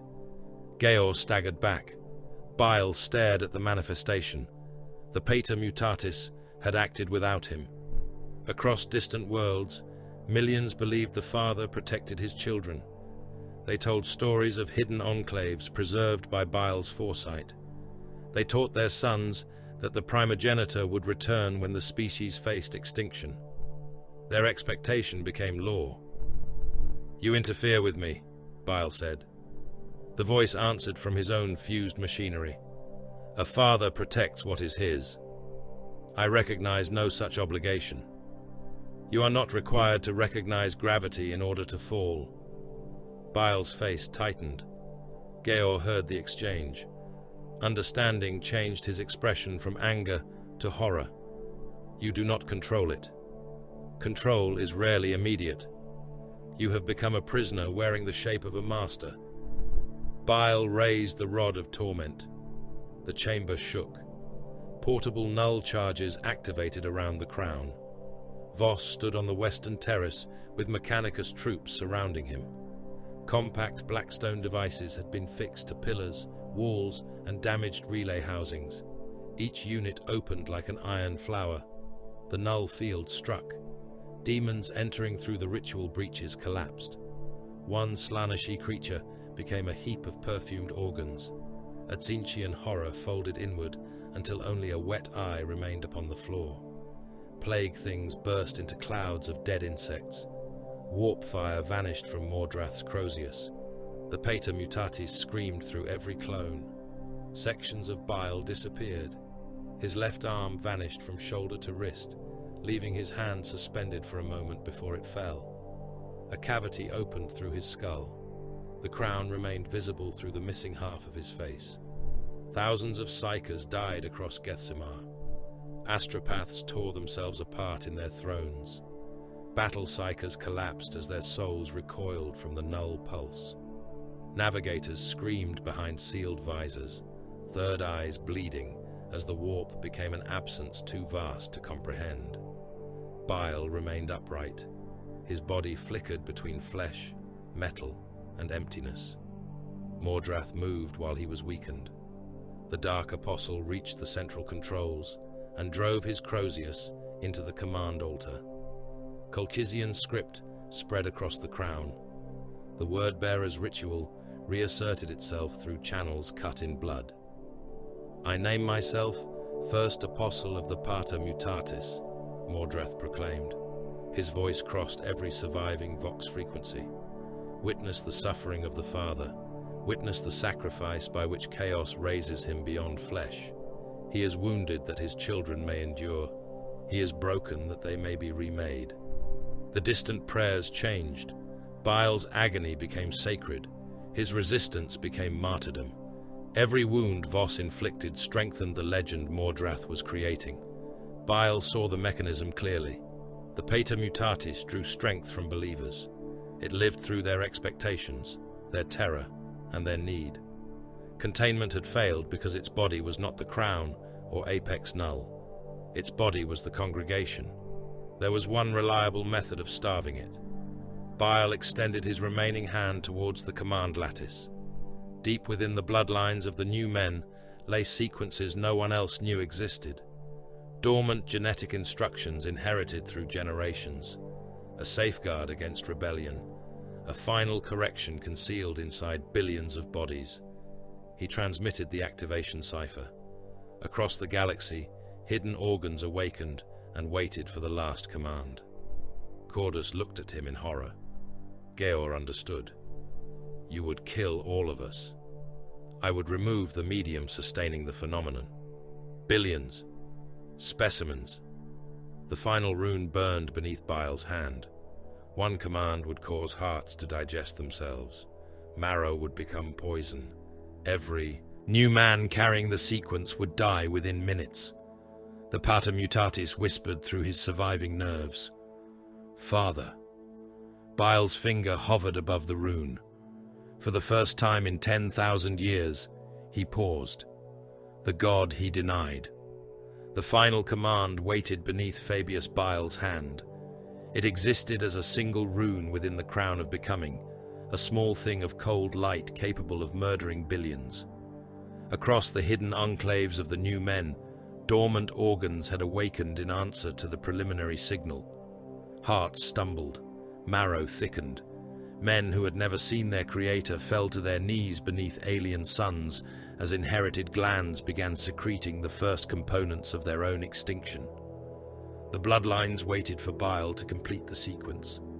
Around him, Vantor came apart. Imperial forces descended through the shattered forge moon from above, burning their way through bulkheads and shrine vaults with melter charges.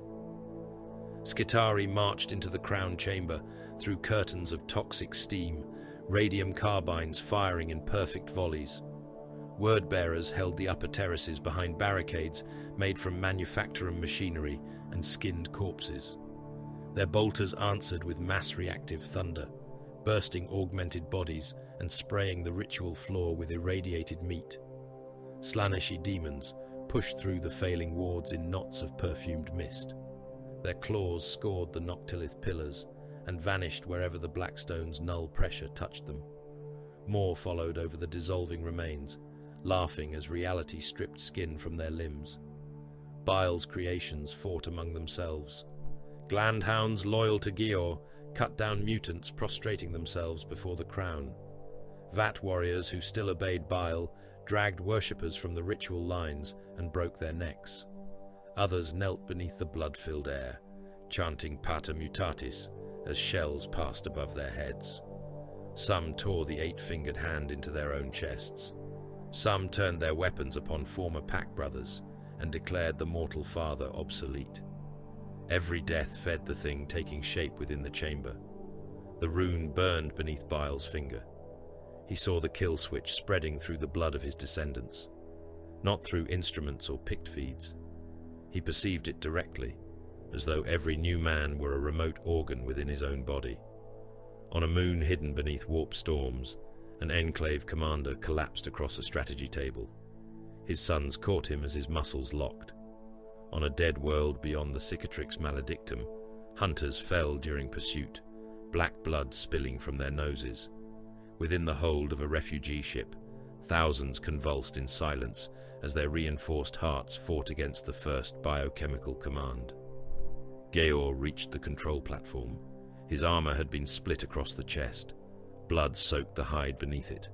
One eye was swollen shut, and the blade in his right hand had broken near the hilt. Two word-bearers pursued him onto the platform. Geor turned. He caught the first beneath the gorget and forced the broken blade through seals, flesh, and vertebrae. The traitor's head rolled sideways, attached by cables and strips of throat. Geor used the dying warrior as a shield when the second fired. Bolt rounds detonated inside the corpse, scattering organs across the command altar. The Glandhound hurled the remains aside and shot the second word-bearer through the mouth with a needle pistol. Toxin blackened the warrior's tongue. His secondary heart failed before he struck the floor. Geor faced Bile. "Remove your hand." Bile did not look away from the rune. "You have chosen an inconvenient moment for insubordination. Across the enclaves they are dying. They are being prepared. For murder. For correction." Geor approached until the chirurgeon's remaining blades turned towards him. "You called us mankind's heirs. A provisional classification. You said we would survive the Imperium. I said you possessed the potential. You taught us to breed, to hide, to build settlements without you. Yes, you taught us to become more than your servants." Bile's finger hovered over the final activation glyph. "That was the purpose. Then prove it." Geor pointed towards the command rune. "Kill us, and you prove you never desired a future. You desired reflections, creatures that moved when you commanded and died when you lost control. Bile finally looked at him. Do not attempt sentiment. You lack the practice. This is not sentiment. Georg's remaining eye was black and steady. It is evidence. The word found its mark. Bile hated him for that. To preserve himself, he had only to complete the command. The Pater Mutatis would lose the largest portion of its mortal congregation. Billions of psychic anchors would vanish. The pressure within the crown would weaken. The thing wearing his identity would starve. It was rational. It was efficient. It would also destroy the only experiment that had ever escaped him, and continued improving. The new men had adapted beyond his direct supervision. They had founded enclaves he had never visited, developed cultures he had not designed, and produced descendants whose traits surprised even him. They were no longer a single project arranged beneath his knife. They were becoming a species. To murder them because they had exceeded his control would preserve his individuality. It would also constitute an admission. Failure. The primogenitor's hand remained still. Mordrath Vale raised his Crozius above the crown. The Dark Apostle stood within the innermost ritual circle, his crimson armor split and his flesh burned by null energy. Blood filled the Colchizian script carved into the floor. Around him, surviving word-bearers drove hooked chains into the dead. "Behold the Father," Mordrath proclaimed. The chains tightened. Every corpse within the forge moon moved. Bodies rose from collapsed corridors and ruined vaults. Dead Skitari dragged themselves through coolant. Mutants climbed from shell craters. Imperial soldiers torn apart by bolter fire slid across the floor in pieces. Severed heads bounced over stairs, pulled by tongues and spinal cords stretching towards the crown. The dead entered the chamber in a tide. Gravity seized them. They rose around the engine, layering themselves over one another. Bone locked into bone. Muscle stretched between unrelated skeletons. Tanks of corpse starch ruptured and poured liquefied humanity into the growing mass. A leg formed, vast as a hab tower. Then another. A torso rose between the Noctilith pillars, built from millions of compressed bodies. Living mouths opened across it, each calling Bile by a different title: Primogenitor, Clone Father, Benefactor, Monster, Pater Mutatis. Its skull formed last.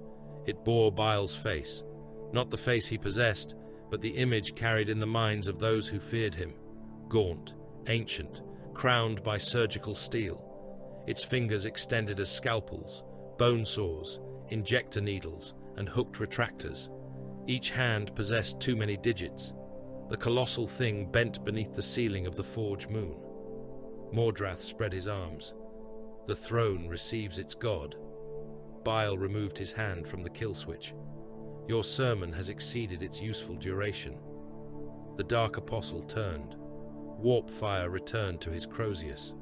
The accursed weapon screamed with voices trapped inside its metal. I have made you eternal. You have made yourself tedious. Mordrath attacked.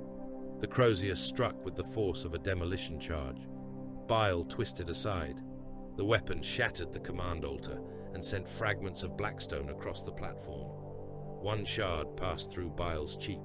The wound closed before the blood could fall. The chirurgeon struck from 3 directions. Mordrath caught one limb beneath his Crozius and tore it free from Bile's spine.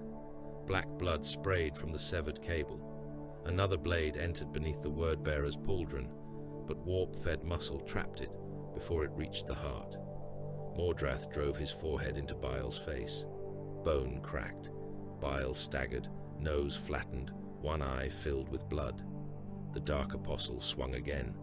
Bile ducked beneath the Crozius and fired his needler into Mordrath's knee. 3 darts entered the joint. One dissolved cartilage. Another forced the surrounding muscles into spasm. The third triggered runaway bone growth. Mordrath's knee locked. Bile kicked the side of it. The joint broke backwards. The Apostle fell, caught himself upon one hand, and struck with the Crozius from below. Warp fire scorched Bile's coat, and opened his abdomen. Intestines spilled into the air, drawn upward by the crown's biological gravity. Bile seized them with one hand and pushed them back. Into himself, the wound sealed around his wrist. "Crude," he said. He stamped upon Mordrath's extended arm. The elbow shattered.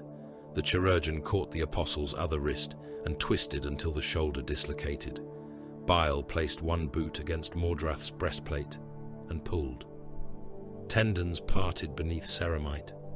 The arm came free with cables, bone and ropes of dark muscle hanging from the socket. Mordrath laughed through the pain. "You fulfill every word." Bile drove a toxin injector through the apostle's neck seal. The dark apostle's jaw clenched. His tongue swelled. Blood streamed between his teeth. "You suffer," Mordrath choked, "that your children may live. I suffer because incompetence surrounds me. You spare them. I preserve valuable work. You deny love and enact it." Bile picked up the rod of torment. "You continue mistaking vocabulary for truth." He rammed the rod through Mordrath's open mouth. Teeth shattered around the shaft. The weapon passed through tongue, palate, and brainstem. Its head emerged from the back of the apostle's neck in a shower of blood and spinal tissue. Bile activated it. Mordrath convulsed so violently that his broken limbs hammered against the platform. Warp-fed nerves ignited. His eyes burst. Smoke poured from his mouth around the rod. The dark apostle died laughing. The sound continued after his heart stopped. A new scream answered from above. The velvet anatomist descended through the chamber roof. It came wrapped in a host of Slaaneshi demons. Pale bodies twisted around it, blades and claws flashing beneath violet fire. Behind them poured Emperor's children in armor lacquered with blood and powdered bone. The demon's dissected form had not healed cleanly. Surgical seams crossed its torso. Mouths remained where Bile had cut them into existence. They spoke together. "The newborn will be consumed before it troubles its betters." Sonic weapons fired. Noise became physical. A wave of force crossed the crown chamber. Gland hounds burst from within, their organs reduced to liquid beneath intact skin. Skitarii armor buckled as cybernetic lungs vibrated apart. Word-bearers fell with blood jetting from their helm lenses. Bile's restored intestines tore loose again. He remained standing. The colossal corpse god above him reached for the velvet anatomist. Demonettes climbed its arm, cutting screaming mouths from its flesh. The wounds opened into additional faces. Each new mouth bit at the attackers. Imperial forces reached the lower terraces. Voss entered behind a line of Cataphron breaches. Arc weapons fired into the Emperor's children. Electricity jumped through gilded plate. One warrior exploded when his internal stimulants ignited. Another continued advancing after half his head had evaporated, laughing until a breacher claw closed around his torso and squeezed him into a tube of broken armor and extruded meat. Archmagos Vea's damaged chassis descended behind the Inquisitor. "Overload the Noctilith," Voss ordered. Vea's lenses fixed upon the crown. "Negative. Data loss exceeds acceptable parameters. The manifestation is consuming the installation. Observation remains possible." Voss turned his pistol upon him. "Begin the overload." "The accumulated research of 400 years," Voss fired. The bolt entered the remaining organic portion of Vea's skull. Flesh, bone, and brain struck the machinery behind him. The Archmagos remained upright. His cogitator systems clicked through emergency succession protocols. Voss tore open a command panel in Vea's chest and drove his rosette into the exposed inquisitorial authority. "Execute polarity collapse." The surviving machine obeyed. Deep within Vantor, Noctilith engines changed state. The Blackstone began to sing through absence. Null pressure spread across the crown. Demons folded inward. The corpse god lost entire sections of its body, leaving gaps through which the collapsing chamber could be seen. Bile felt the Pater Mutatis recoil through every clone, descendant, and corrupted bloodline. The kill switch was too slow. The crown could no longer contain the entity. Apex Null hung within the central frame, chest still open, organs fighting the null field. Beside him rested the final vial of Alpha Primus-derived serum, refined from every successful adaptation observed within the warrior. Bile understood. He tore the vial free. Cordus saw what he intended. You will become the vessel. Temporarily. The strain was designed for Apex Null. Apex Null was designed to demonstrate the strain. Bile drove the injector into his own heart. The serum entered him like molten metal. Every cell awakened. His bones split and rebuilt. Additional organs formed, failed, and were replaced before his body struck the floor. The fused chirurgeon drove deeper into his spine. Alpha Primus's contradictory inheritances spread through Bile's flesh and created enough biological complexity to accept what no ordinary vessel could hold.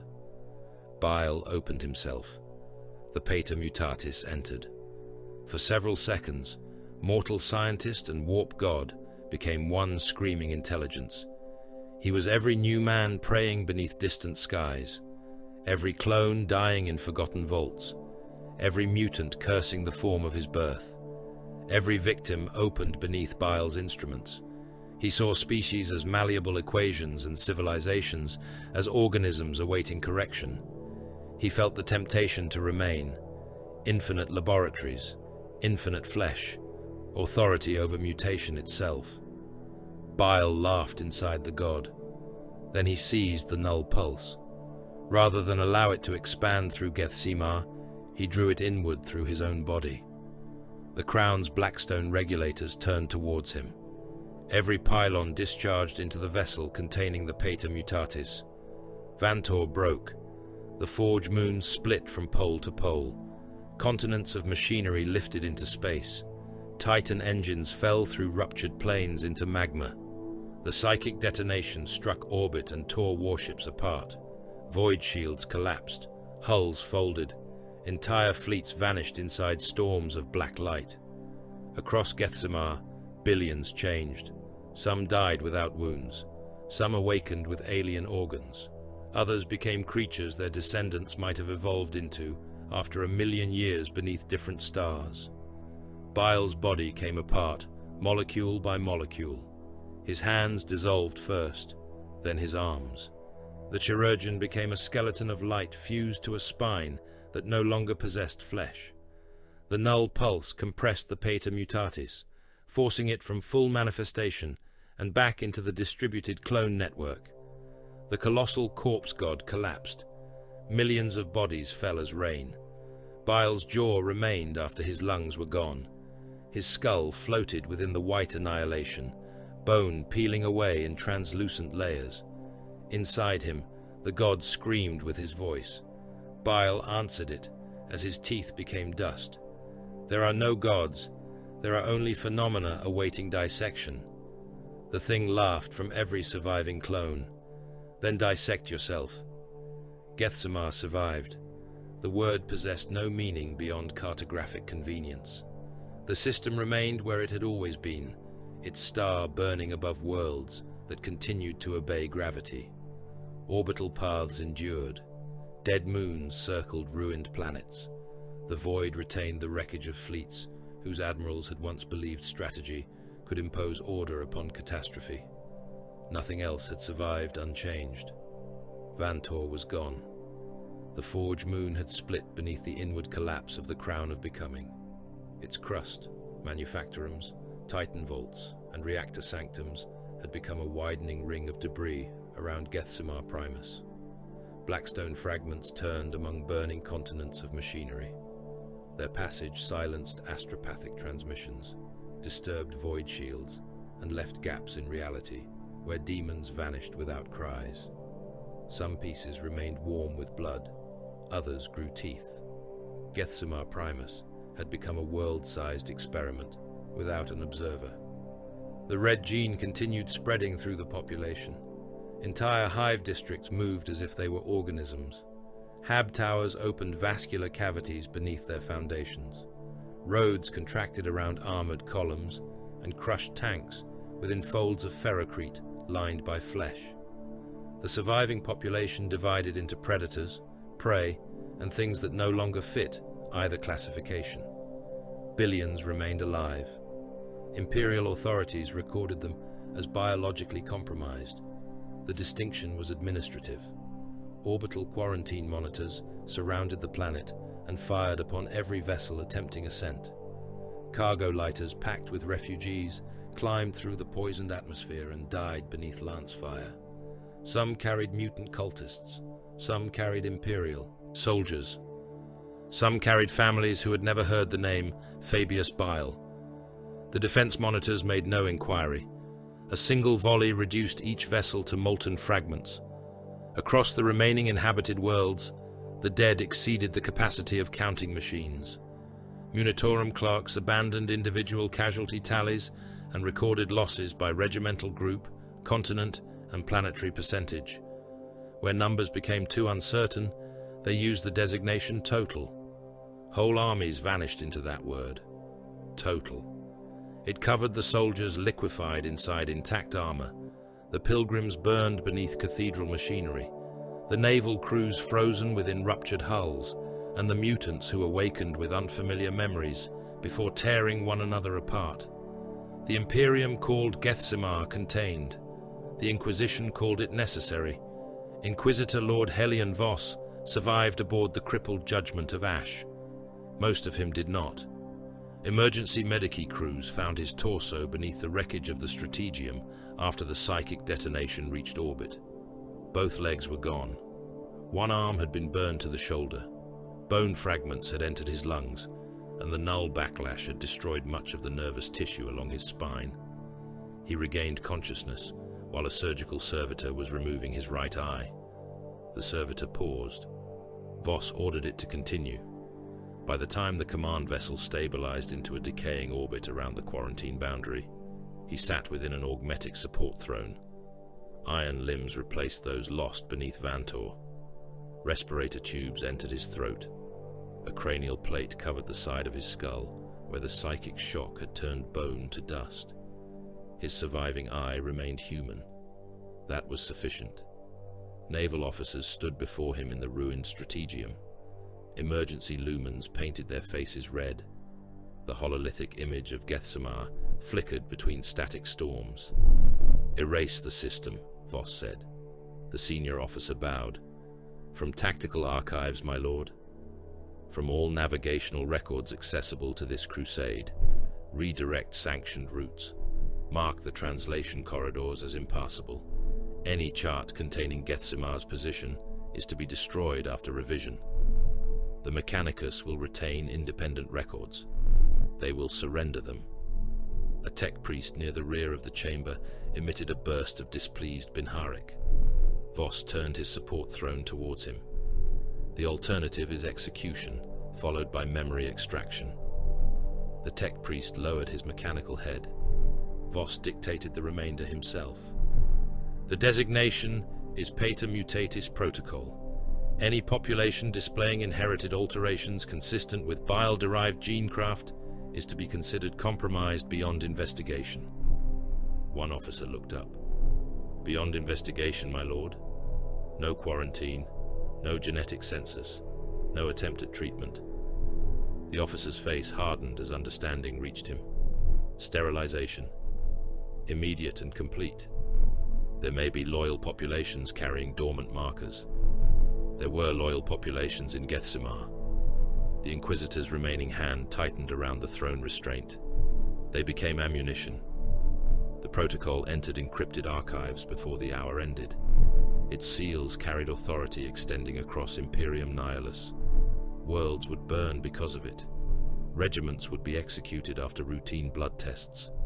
Children would die for inherited sequences placed in their ancestors centuries before their birth. Voss understood the cost. He had seen the alternative look through Bile's eyes. Beneath the debris ring of Vantor, Imperial salvage teams found Watch Captain Acastian Raal. They did not find him alive. His remains were fused to a section of the crown that had survived the moon's destruction. Blackstone needles passed through his black carapace. Conductive cables had replaced most of his blood vessels. His armor had become part of the machinery around him. Ceramite merged with noctilith and wraithbone. His hearts were still. They did not beat. The salvage commander ordered the entire fragment cut free. The first plasma torch touched the Blackstone. Raal spoke. "The wall stands." Every worker stopped. The voice came from no Vox unit. It traveled through the noctilith as vibration, low and broken, carrying the final discipline of a dead warrior. "The wall endures." One armsman made the sign of the Aquila. The tech priest supervising the recovery ordered him back to work. "The wall does not yield." The commander approached the crown fragment. Raal's helm remained fixed forward. Both lenses were dark. "Watch, Captain," he said. No answer came. Then the voice returned. "Remove nothing." The tech priest clicked impatiently. "Residual mnemonic imprint, non-sentient, continue extraction." The salvage commander hesitated. Mechanicus orders carried priority. The Blackstone was irreplaceable. Its behavior under the psychic load of the Pater Mutatis represented data of incalculable value. The plasma torches resumed. Raal's catechism followed them through every cut. "Remove nothing." They ignored him. Archmagos Radamanth Vea's surviving subordinates recovered the largest intact fragment 3 days later. It resembled a shard of polished night, 20 meters long and sharp enough to cut through armor beneath its own weight. Living tissue covered one side. Veins entered the Blackstone and disappeared without leaving a mark. Pale cilia moved across its surface whenever no observer looked directly at them. Magos Dominus Keprax designated it sacred salvage. Servitors sealed the fragment inside a null-shielded reliquary. Hexagrammic wards were cut into the transport cradle. Skitari guarded every access point. The recovery vessel received orders to proceed towards Mars by a route known only to the senior priesthood. No organic crew were permitted aboard. This was recorded as a precaution. The microscopic organisms inside the fragment required no organic crew. They entered the transport servitors through maintenance ports, waste ducts, and cooling systems. They moved along lubricant lines, crossed metal joints, and found the small pieces of human tissue preserved within every cyborg slave. One organism entered a servitor through the tear duct. It passed behind the eye, burrowed into the brain, and unfolded. The servitor stopped beside the navigation shrine. Its mouth opened. "Father," it whispered. No one heard. The vessel entered the warp, carrying the specimen towards the heart of the Imperium. Chaos recorded a different victory. Word-bearer survivors gathered fragments of Mordrath Vale's armor and declared that the Dark Apostle had completed the first true enthronement of the Pater Mutatis. They preached that Bile's bodily destruction had been apotheosis rather than defeat. They displayed Mordrath's severed hand as proof. The hand continued making ritual signs after death. Emperor's children claimed Slanesh had consumed Bile at the instant of transformation. They composed symphonies from recordings of the primogenitor's disintegration and played them within chambers lined by the skins of his discarded creations. Death Guard survivors laughed at both claims. They pointed to the blight awakened within the clone vaults and declared that no creature escaped decay. Bile had always belonged to the grandfather, they said, because denial merely made corruption sweeter. The Thousand Sons produced 17 mutually contradictory accounts, each supported by prophecy. All were wrong, none were harmless. Every story gave the surviving warp shape greater definition. Every disagreement added complexity. Every title repeated beneath a ritual blade gave the Pater Mutatis another name by which it might remember itself. Geor fled aboard a stolen troop transport. The vessel had once carried Imperial penal regiments. Its hold still contained restraint cages, shock floors, and execution shrines. The surviving new men cut the Imperial symbols from the walls and converted the cages into sleeping quarters. Less than 100,000 escaped with him. The number changed daily. Some died from wounds. Others transformed after exposure to the Crown's psychic pulse. A few awakened, speaking in Bile's voice, and were cast into the void before they could spread panic through the holds. Georg ordered the survivors divided among separate vessels. No enclave would again contain the species in one place. They scattered across Imperium Nihilus, following routes known to smugglers, mutants, and traitors. Some traveled towards abandoned worlds. Others sought human populations isolated by the Great Rift. A few disappeared into regions where astropathic signals returned as infant cries. Before the fleet divided, the pack alphas gathered around Georg. "Do we still call him father?" one asked. Georg considered the question. He remembered the kill switch, Bile's hand above the final command, the contempt in his voice when he called an entire species a prototype. No. The answer brought relief to some, not to Georg. He no longer worshipped the mortal Fabius Bile. He understood too clearly what the primogenitor was: a creator incapable of love, a father who valued descendants only while they remained useful, a scientist who would murder the future rather than surrender ownership of it. Yet the Pater Mutatis had protected him.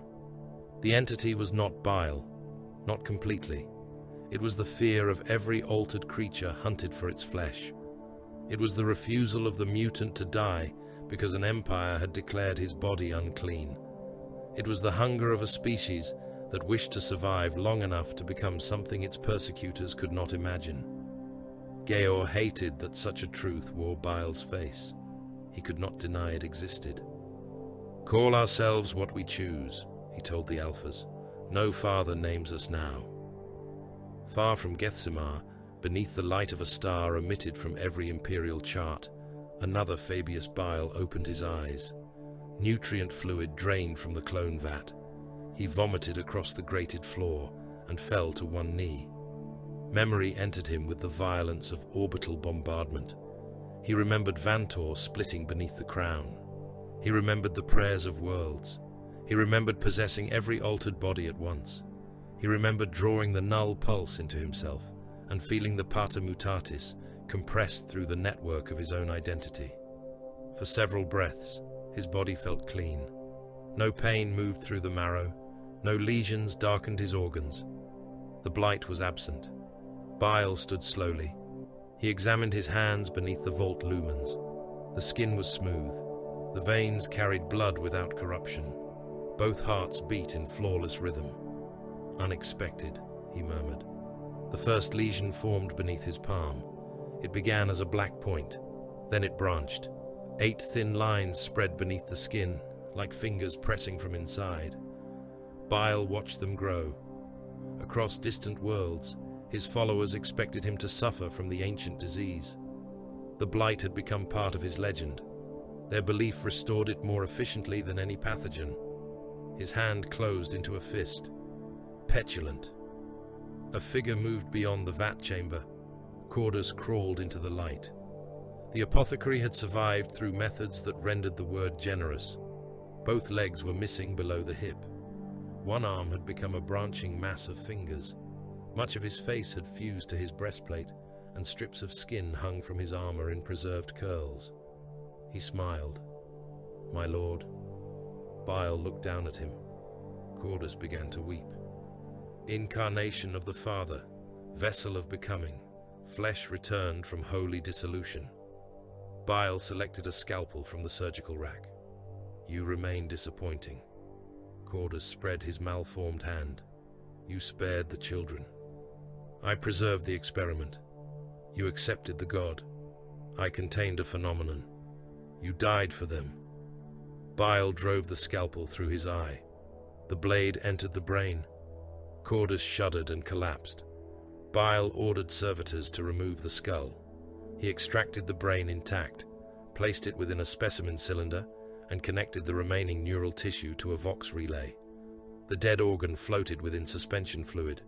Its speaker crackled. "Father." Bile turned the volume down.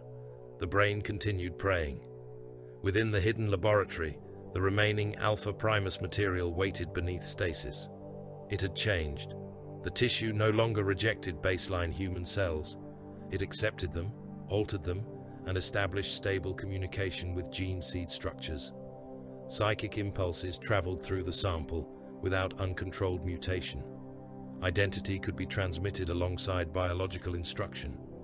Bile examined the data for 9 hours without moving from the slab.